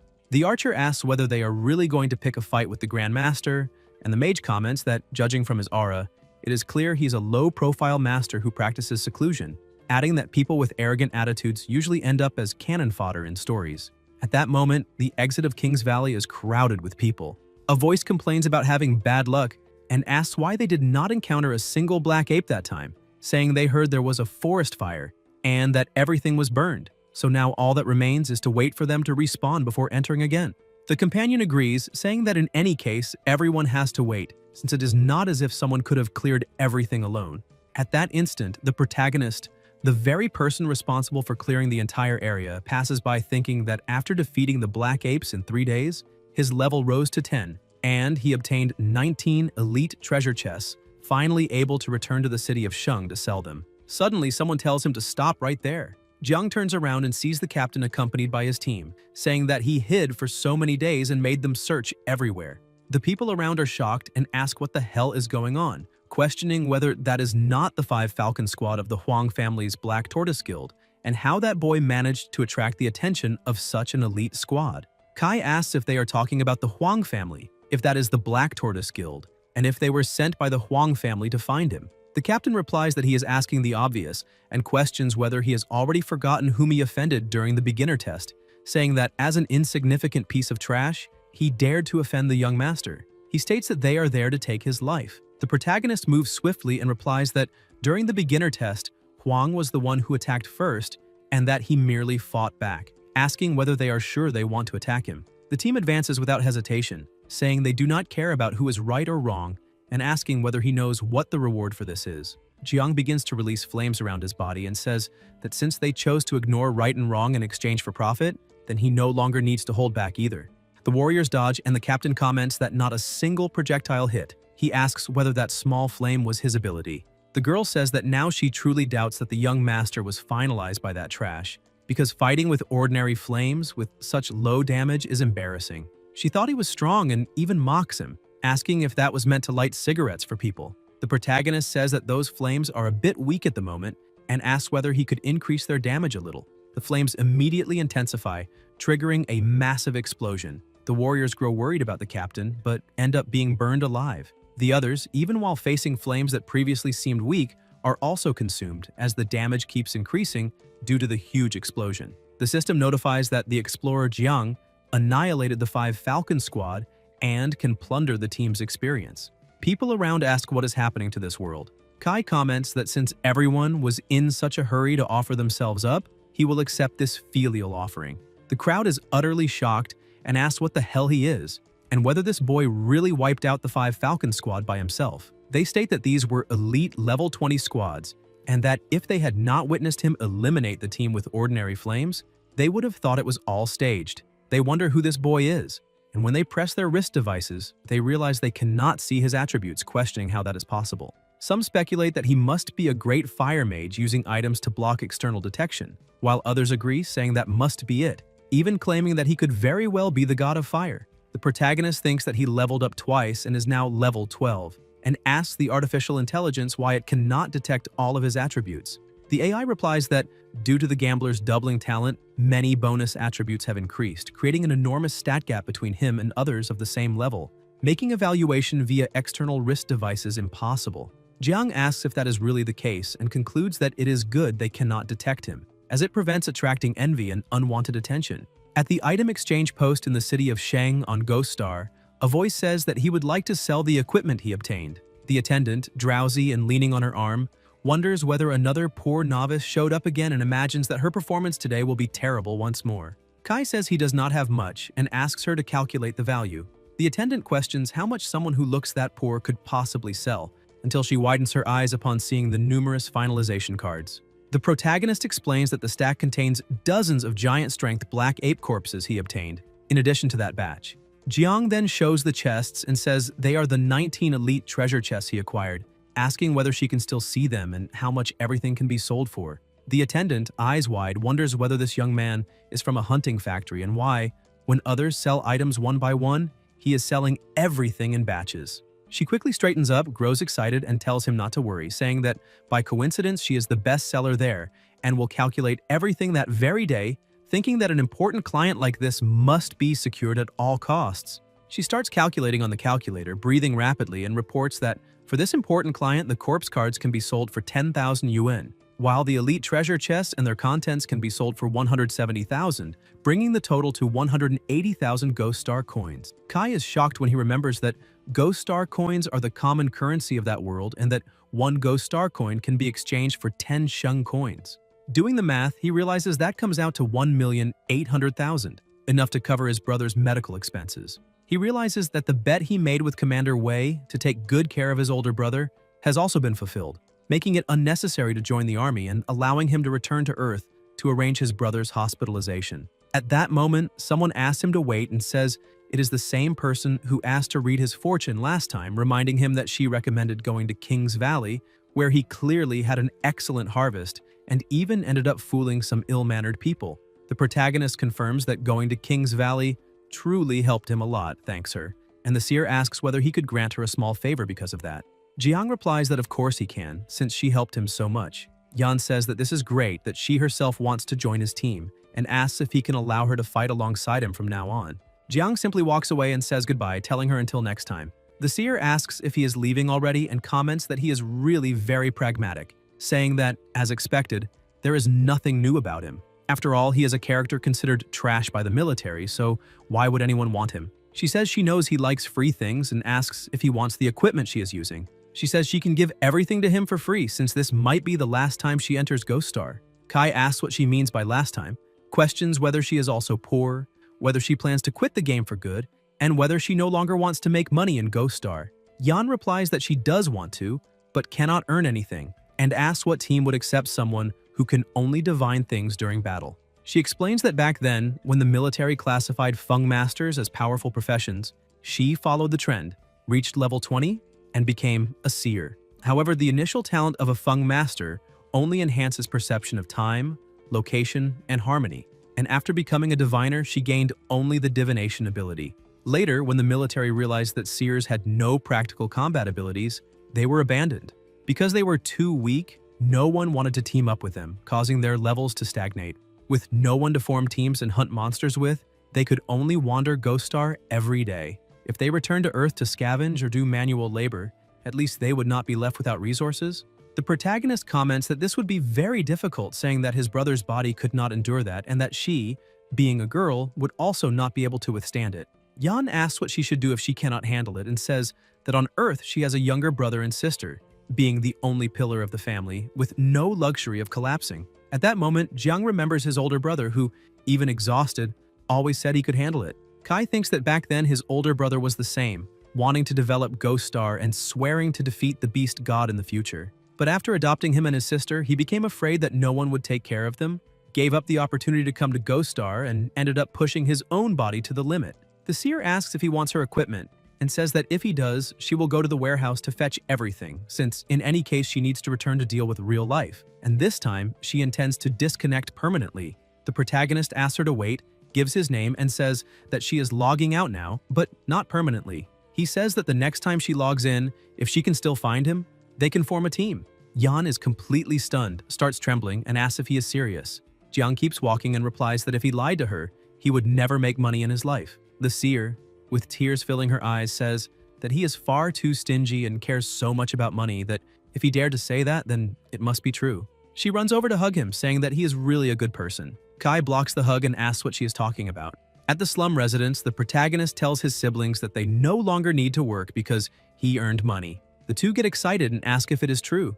The sister asks where the money came from and whether it is something illegal. Jiang asks what she is talking about and explains that he got everything in Ghost Star. He says that the older brother's surgery can be scheduled for the next day and that she can return to school and study properly.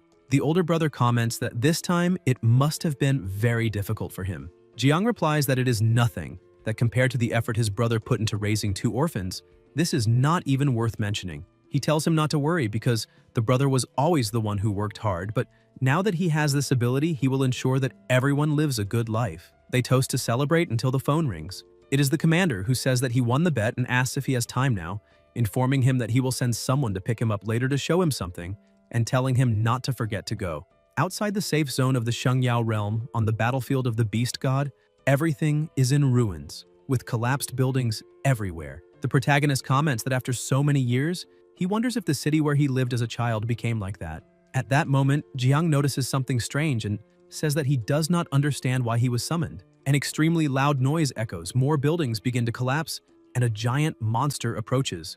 Warriors fight the monster, leading Jiang to ask whether that is an extraordinary creature fighting against the beast god. Currently, in Ghost Star, explorers have a watershed every 20 levels, divided into 6 stages.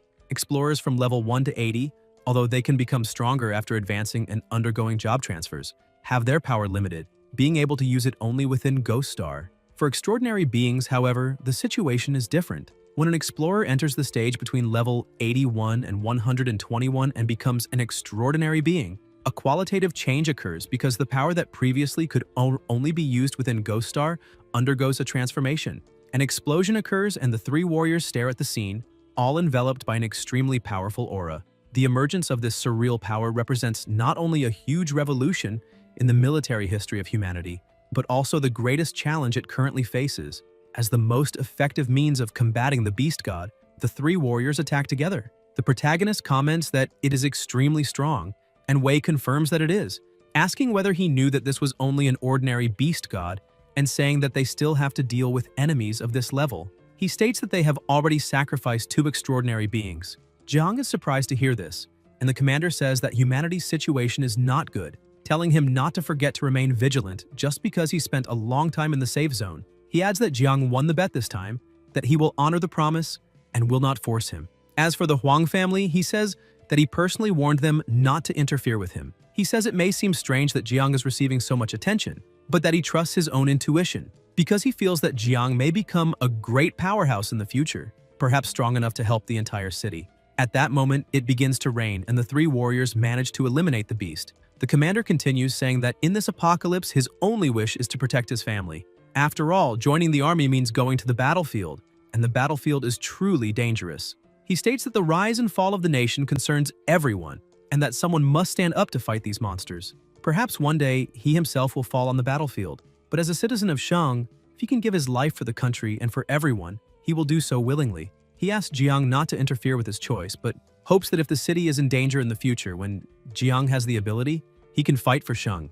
After recovering on Earth for a few days, Kai returns to Ghost Star, to the city of Shang. The protagonist thinks that he did not expect the commander to have such high expectations of him, and wonders whether he will really be able to become strong enough in the future and why he cares so much about Shang. Jiang decides to set that aside and thinks that he needs to focus on himself first. The giant monkey in King's Valley is no longer a challenge, and it is time to hunt the next monster. The system then displays an elite monster, the Phantom Banshee, described as capable of dealing extremely high damage and instantly eliminating explorers.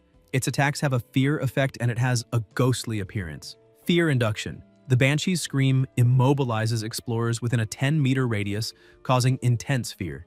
Ghostly physique.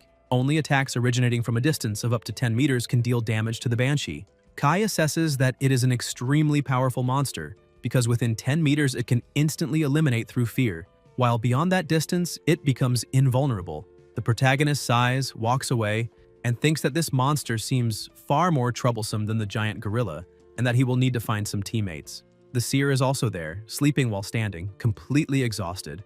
Jiang asks if she has not been waiting in that place since the last time she logged out. Yan replies that she knew he would return and that she had been waiting for him all those days.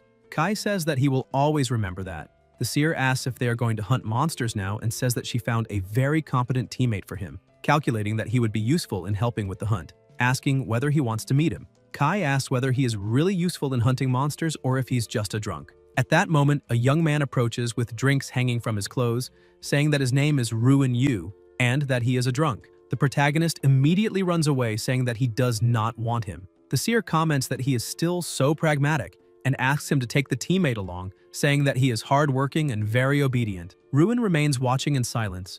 Yan adds that the teammate can also cook, give massages, and even said that as long as he is accepted into the team, he is willing to take no share of the profits after joining. Jiang widens his eyes, immediately steps up to Yu, introduces himself, and declares that the moment he saw him for the first time, he knew he was talented, saying that from that moment on, he is part of the team. He states that today, as captain, he will not hesitate to lead everyone in the hunt for the Phantom Banshee. After all, from now on, they are a family and must move forward together. Ruin asks whether the captain is really that troublesome, and the seer replies that he is, saying that if he does not treat someone like family, it is because of the fee, since the captain is extremely stingy. In the Phantom Banshee's territory in King's Valley, the elite monster opens the door and, shrouded in an overwhelming aura, the level 20 ghostly monster begins to move. They observe from behind a bush, and the protagonist comments that the Banshee is several times stronger than the giant monkey, and that if they are discovered, they will be instantly eliminated, so they must maintain absolute silence. He also warns that only attacks made within 10 meters can harm the Banshee, so they need to stay quiet and find an opportunity to approach stealthily. Someone calls out to him and Jiang tells Yan to be quiet while the seer looks confused. The voice calls again and Kai repeats for her to be quiet, but Yan replies that she was not talking. Kai asks if she was not the one calling him until Ruin appears, lying on a fallen log on the ground, drinking, calling the captain and asking him to come see what he found. The protagonist becomes irritated and the phantom monster approaches to attack them, opening its enormous mouth. Jiang asks what Yu is doing and whether Yan did not say he would be useful in hunting monsters, and the seer replies that she said that only casually.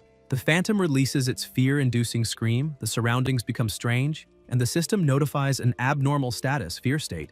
Kai comments that this monster is far too terrifying and that he cannot move at all, while Yan says they cannot defeat it and may only be able to wait for death. The phantom keeps its mouth wide open, and Ruin also advances, asking how such beauty can exist and how she dares to ask whether he is looking for her. Yu strikes the beast and says that it must be fate that brought them together, calling her a beautiful lady. He runs his hand over her face and comments that her tender skin is incredibly soft, adding that in truth, the one feeling fear now is the phantom. The system notifies that fear has been dispelled, and the protagonist wonders what is happening and whether he is controlling the banshee. He thinks that the banshee's terrifying scream must also have a cooldown, deciding to speed things up and finish it quickly. The ghostly beast falls to the ground while Yu remains on top of it, saying to let him give her a French kiss and declaring that from now on she will be his wife. Suddenly, a terrible explosion occurs, and after the smoke dissipates, Ruin falls to the ground asking where his wife is.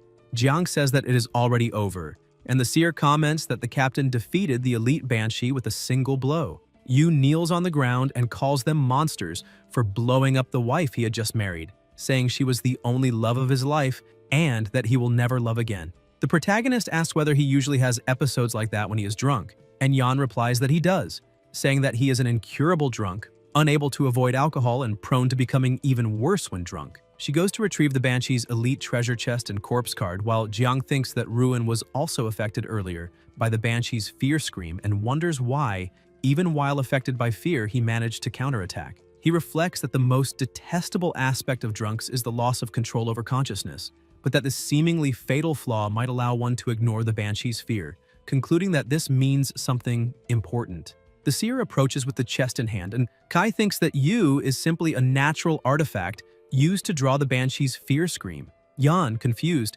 wonders why the captain is suddenly smiling so maliciously.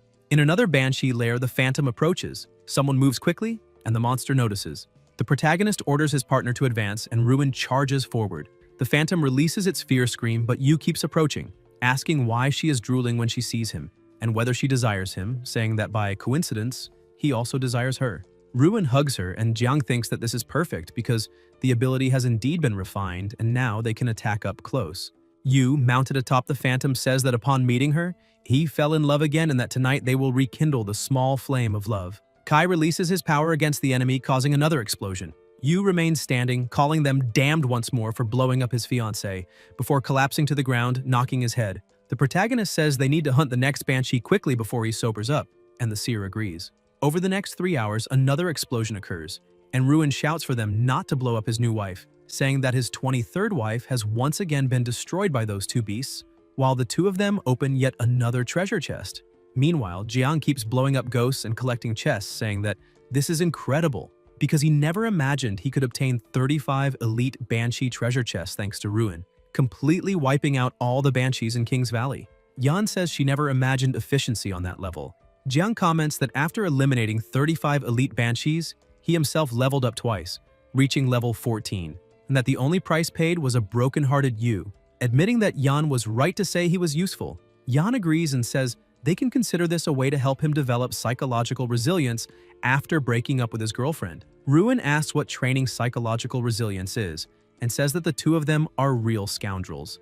Kai thinks it was not only that because he also collected 2 skill cards in the Banshee lair that allow learning extra skills. The first skill is Rain Prayer, usable by those with strong mental power, capable of summoning a large-scale torrential rain. And when the terrain is suitable, even high-level specialists can create lakes and rivers out of nothing, making it extremely effective in real combat. He says that Yan is already level 29 and has greater mental power than them, so this skill should go to her. Yan asks if they are skill cards and whether that is true, thanks him emotionally, and says that she finally has a skill besides divination, that she is finally no longer someone useless who can only predict during battles, declaring that from now on he will forever be her big brother, asking him to accept this bow from his little sister. The protagonist tells her not to do that because it is something she deserves. Yan, with a bump on her head, raises the card into the air and says she is no longer useless. Jiang thinks that the other skill is a single skill point intended for a hidden class.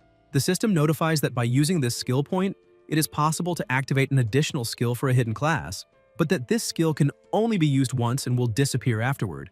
Kai decides to activate it, thinking that even if it is single use, if it is an exclusive hidden class skill, then it is worth testing. New notifications appear congratulating the hidden class player for activating the extra skill Casino Pickpocket. Once this skill is activated for each nearby explorer who focuses on the player, he will steal 1,000th of the target's total attributes and add them to his own, but after 30 minutes, both the skill and the additional attributes will be removed. Jiang asks whether the effect of the skill is only that, and the system replies that it is. Kai becomes irritated and questions whether such a precious single-use skill can only steal 1,000th of someone's total attributes, saying that he now has a little over 200 total stats, which would yield only 2 points per person, asking what the point of that would be. Ruin asks what is wrong with himself and says he was sleeping, not knowing why he feels a pang of sadness.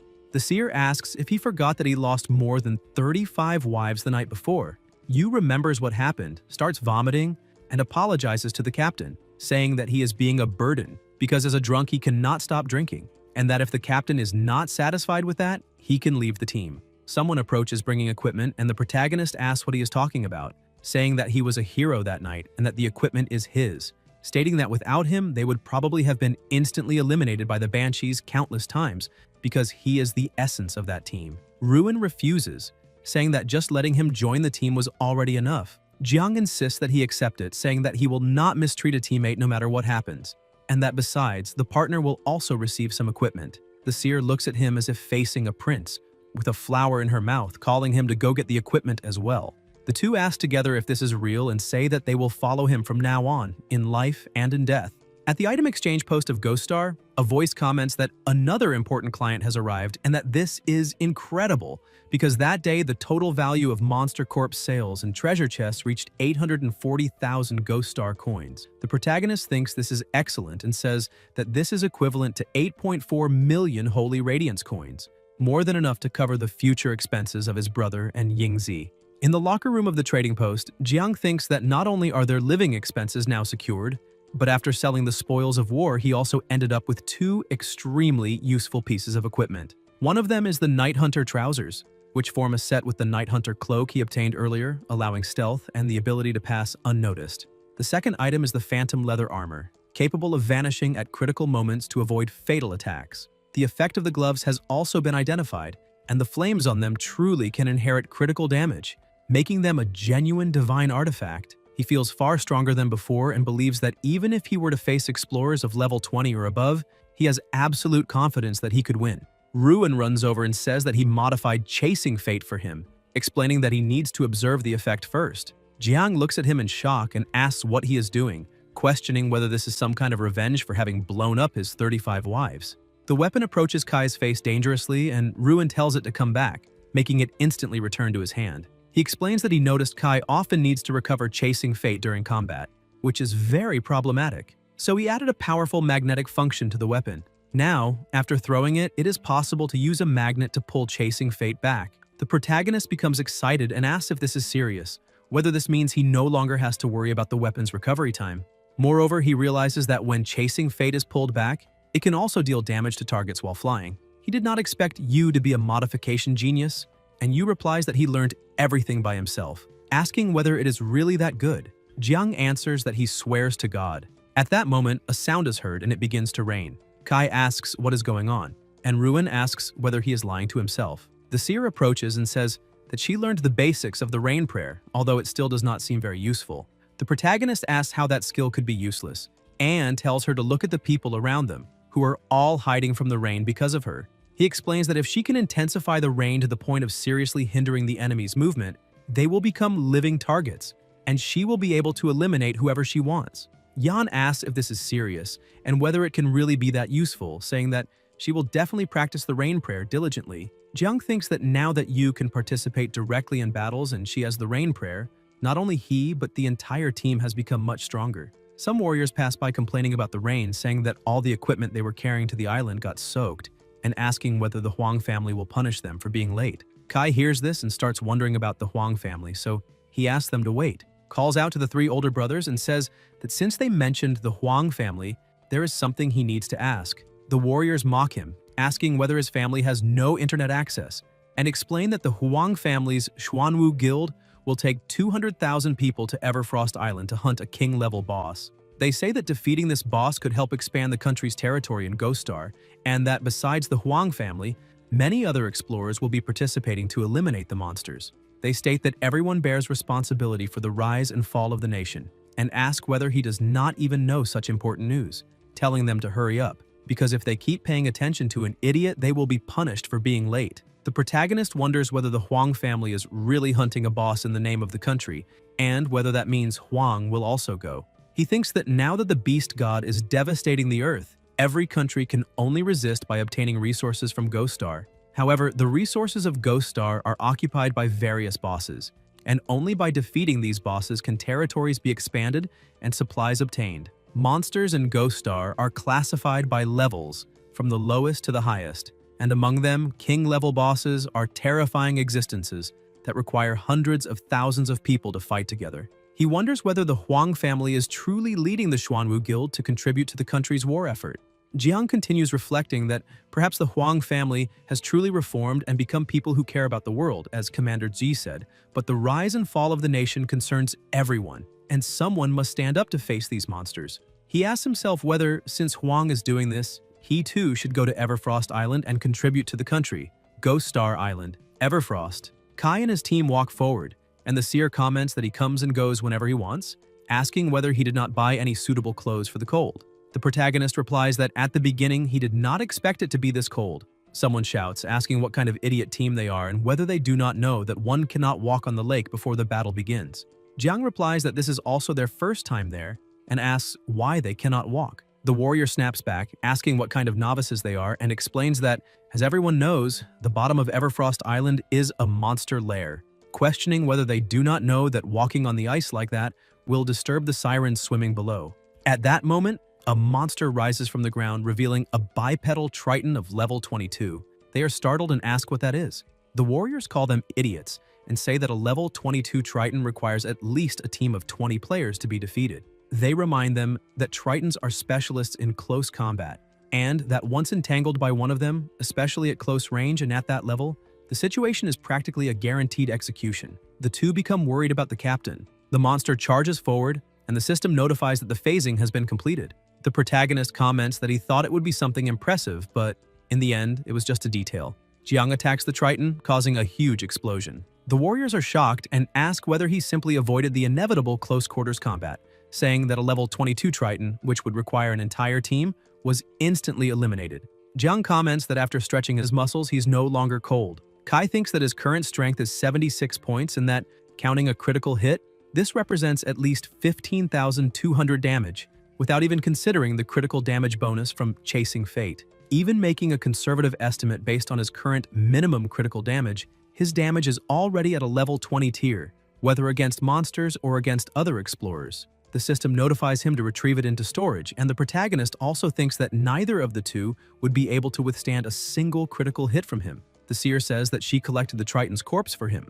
Jiang thanks her and says that they will disembark quickly. Taking advantage of the moment, he asks the three older brothers whether they happen to know where Huang is. The warriors reply by asking what he is talking about and say that they are not exactly older brothers, but rather younger brothers, the youngest of the youngest. Even so, by coincidence, they know where the young master is and can show the way. Somewhere on Everfrost Island, the protagonist thinks that he did not want to involve the two in the conflict between him and Huang, which is why he did not bring them along, and wonders whether those three really said that Huang was there. He thinks that he wanted to talk to him alone, but cannot find him until someone approaches.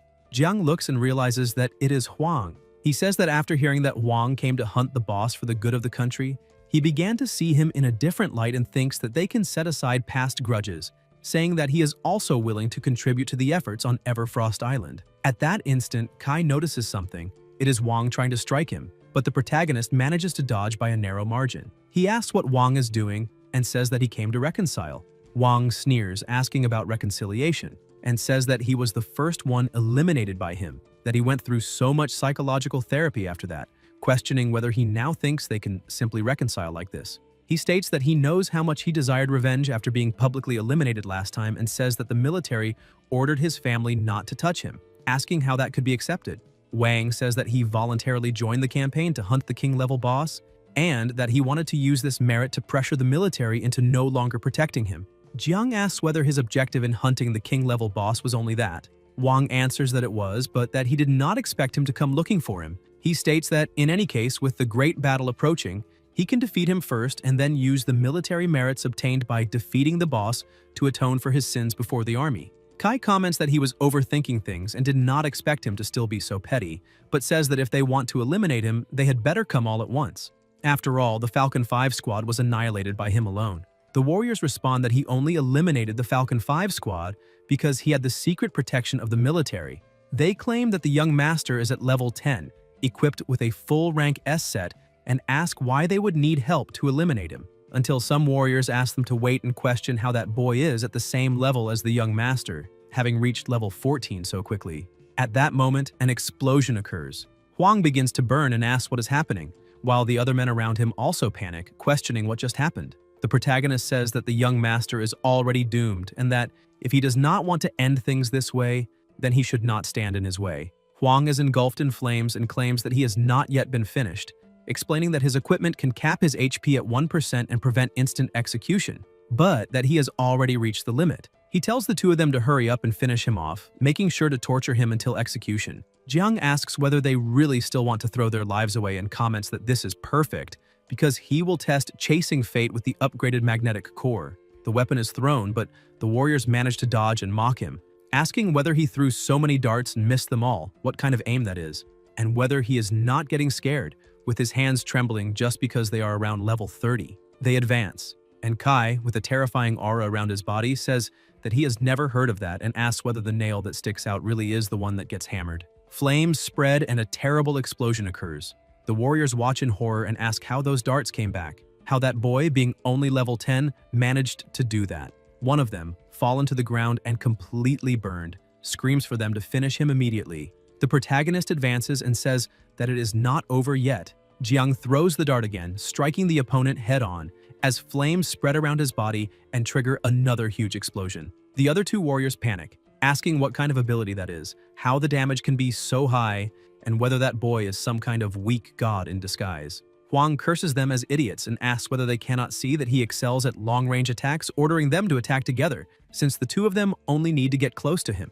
Huang thinks that he must be of the Eliminator class, specialized in long-range attacks with extremely high damage, but that if someone gets close, he definitely... Another explosion happens. Huang watches and says no. Kai approaches and says that he is a loser, that they are a bunch of losers, and asks what the difference is.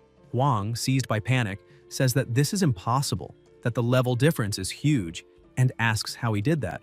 The protagonist says that he wanted to put past grudges aside, but that Huang really disappointed him, and asks whether he is truly determined to eliminate him. Huang asks what he intends to do. Jiang replies that it is nothing special, but that if Huang wants to eliminate him, he cannot just let it slide. He comments that he heard Huang developed psychological trauma the last time he was eliminated, so this time he will just make that trauma a little bigger. Kai strikes Huang on the forehead, finishing him. A few minutes later, the protagonist looks at the system and comments that eliminating adventurers grants even more experience, saying that he did not expect that eliminating 4 players around level 31 would make him jump directly to level 17. The system notifies that he has received the Bloodthirsty Eliminator penalty for eliminating more than 10 adventurers of the same faction. Bloodthirsty Plasma Eliminator penalty state. While in this state, your location will be detected by all nearby players. Upon eliminating a Bloodthirsty Plasma Eliminator, the experience obtained will be tripled. 10 Tears of Repentance can be used to remove the Bloodthirsty Plasma Eliminator state. Jiang comments that this title is a severe Ghost Star penalty, because everyone will start attacking him, since anyone who receives this penalty basically becomes a walking package of experience. New notifications appear informing about double talent. All rewards or penalties from the system that he receives will trigger a double effect with a 1% chance to trigger super double, multiplying rewards or penalties by 10. Kai thinks that his duplication talent can multiply the penalty by up to 10 times, and that losing his life even once could make him lose 30 times more experience, possibly dropping him straight back to level 1. He concludes that this is extremely bad and that he will need to avoid crowded areas in the future, as well as find a way to use Tears of Repentance to remove this state. Somewhere on Everfrost Island at the Huang family camp, a voice asks whether Huang has been eliminated and how they failed to protect him. It is Huang Tong, Huang Wei's father and commander-in-chief of the Everfrost Island campaign, who states that he had already publicly announced that his son and he himself, along with 2 other family members, would fight for the country. Now that his son has been eliminated, he asks whether that does not turn him into a liar before the entire nation. Huang Da asks what they should do now.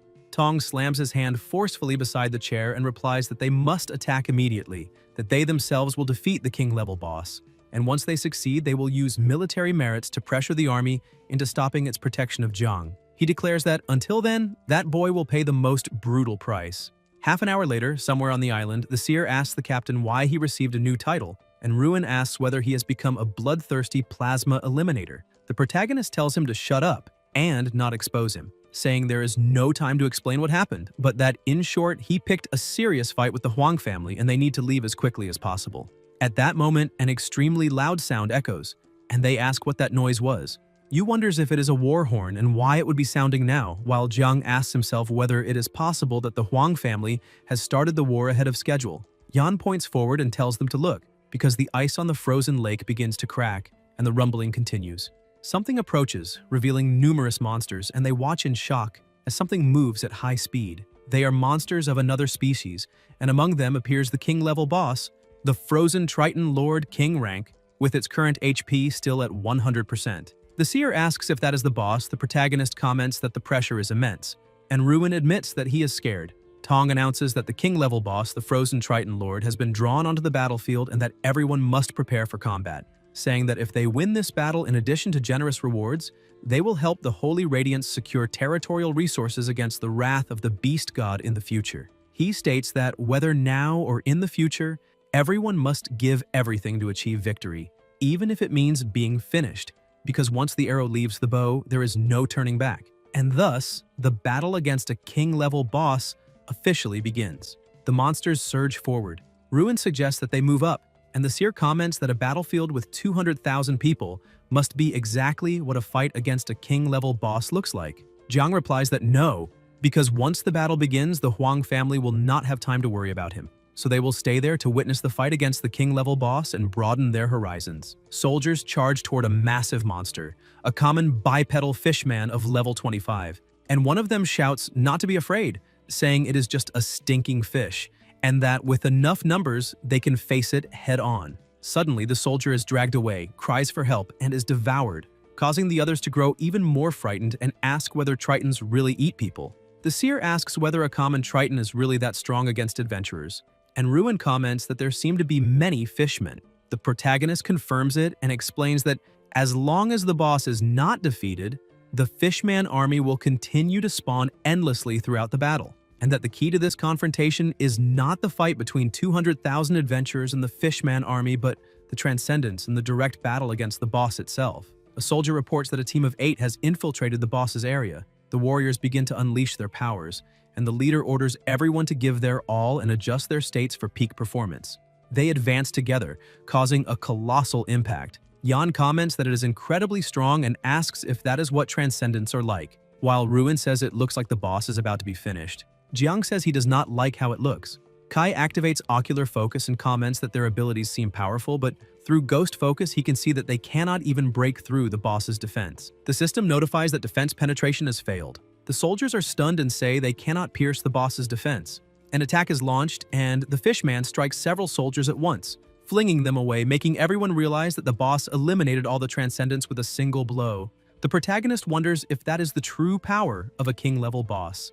At that moment, someone advances toward the monster and says that his companions attacked with all their strength and lost their lives, asking who would dare advance alone now. The warrior keeps walking as the soldiers shout for him not to go, saying that it is all over and that one more will be finished. The warrior stops and blocks the attack with his spear, leaving the fishman confused, while everyone around watches in complete shock, asking whether that person really blocked the boss's attack. The warrior says that the earlier sacrifice of his companion was merely a feint, and asks whether they truly thought they could be finished by such a casual strike. That warrior is the transcendent Fang of the Lancer profession, bearing the title of the #1 specialist of the Zhuanwu Guild. The system notifies the blessing of the fallen, informing that for each transcendent teammate who loses their life, Fang gains an increase of 25 points of strength. Fang advances and declares that he will bring it down. The boss's armor is shattered, opening a wound, and the soldiers, shocked, say that the Great Master truly has a chance to defeat the boss. The protagonist, equally impressed, comments that he is very strong, since he actually managed to penetrate the boss's defense. Tong asks if they really thought their own guild was weak, and explains that the Transcendents who were finished earlier were part of the plan to increase Fang's power, since he is a force capable of facing 10 men alone. With the blessing of the fallen, Fang's strength has increased by 200%, and now he alone is equivalent to an army of 20 Transcendents. Fang charges forward to attack the monster, and Tong states that as long as nothing unexpected happens in the battle, victory is assured. At that moment, the seer shouts for them to leave. A monster appears behind them, an elite Triton of level 32. Huang Da says the situation is dire and that he has detected a large number of Tritons moving toward the rear of the island. Tong asks if he is saying that the Sea Triton army has been mobilized. Huang Da replies that yes, probably hundreds of them, all elite Tritons above level 35. Tong considers this extremely bad and states that Fang must now focus entirely on the boss, since the battlefield had been stabilized. At present, the battlefield is divided into 5 areas according to the level of the Fishmen, being the normal, elite, general, commander, and boss zones. A large number of combatants have been assigned to face the Tritons in each area, creating a temporary balance. However, if the rear is breached and the battle collapses, this will not only prevent Fang from defeating the boss, but will also lead to the death of all 200,000 present. Tong says that Fang will need at least 30 minutes to defeat the boss and asks how long it will take for those Tritons to reach the battlefield. Huang Da observes, and the system notifies that a large number of Tritons are approaching. The monsters advance at high speed, and an explosion occurs. The system notifies that Kai has eliminated an elite Triton. The seer asks why so many Tritons suddenly appeared around them, and says they need to leave immediately. The protagonist asks whether they are really going to leave and observes that the battlefield seems to be in an extremely delicate balance, and that if that group of Tritons is not contained, the entire battle will be lost. Jiang reflects that although the Huang family is an enemy, and he even feels satisfied seeing them defeated, the 200,000 people called to the battle and the future of the city are innocent. Kai closes his eyes and remembers the commander's words, saying that everyone is responsible for the rise and fall of the world, and that someone needs to stand up to fight these monsters. At that moment, the protagonist concludes that those words were not empty and states that they will not leave. Not only that, he also decides to draw all the nearby Tritons to himself and deal with all of them alone. The two stare at him, completely stunned. 10 minutes later, some Tritons have already defeated several soldiers. One of them, gravely injured but still alive, tells the captain to stop fighting because many people have detected a large number of Tritons approaching from the rear. He explains that if they are surrounded, everything will be lost and that they need to retreat immediately. Around them, several wounded soldiers groan. The captain replies that yes, if they lose their lives, they will not be able to enter for a month, and if they cannot earn money during that period, they will be evicted by the landlord, so everyone must retreat or they will all die. Then he asks that no one run and asks whether they have not noticed that 10 minutes have already passed since they began detecting the Tritons, exactly the time predicted for them to arrive. The soldiers say that none have appeared so far and ask what that means, questioning why none have shown up and whether something transcendent is interfering behind the scenes. The captain replies that this indicates that someone extremely powerful is intervening, managing to contain so many Tritons at the same time, likely an extremely strong elite group of adventurers fighting with everything they have. Meanwhile, the protagonist runs ahead with countless Tritons right behind him. Jiang smiles, stops running, and unleashes his attack, spreading flames and causing successive explosions. Kai comments that he has already eliminated more than 20 Tritons, but that they keep coming one or two at a time, making the process slow. Suddenly, the seer cries for help, saying there are many monsters chasing her, and Ruin is also being pursued by several Triton. The protagonist begins to release even more flames and tells them to leave the rest to him, ordering the two to hide. Yan says that he has drawn in many Tritons and asks whether he really can finish all of them, while Ruin agrees, saying that it was already difficult to eliminate just one or two before. Jiang replies that in fact it is a bit difficult to eliminate one or two individually at that moment, but what they do not know is that compared to fighting a single target, his power is far more suited to crowd control. Kai then unleashes his flames and wipes out 257 Tritons at once. The two teammates are completely shocked and ask if that is really his true strength. On the other side of the battlefield, the soldiers notice a gigantic explosion in the rear and ask what that was. Huang Da informs his father that the Tritons coming from behind seem to have disappeared in large numbers and asks whether the invited military forces have already arrived. Tong questions this and says that it should not be possible since he has just contacted them, wondering how they could have arrived so quickly. Tong then falls silent for a moment and comments that it does not matter, and that since the military has arrived, he should inform everyone to rebalance the battlefield, allowing Fang to fully focus on defeating the boss alone. Half an hour later, Fang continues attacking the boss, and the system notifies that the king's current remaining HP has dropped to 65%.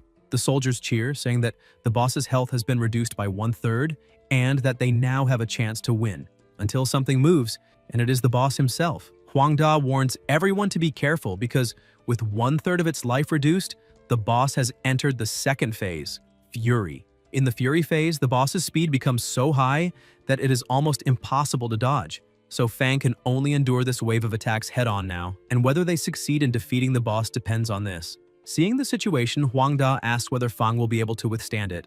Guys, if you enjoyed the video, leave a like, comment, and subscribe to the channel so you don't miss new content.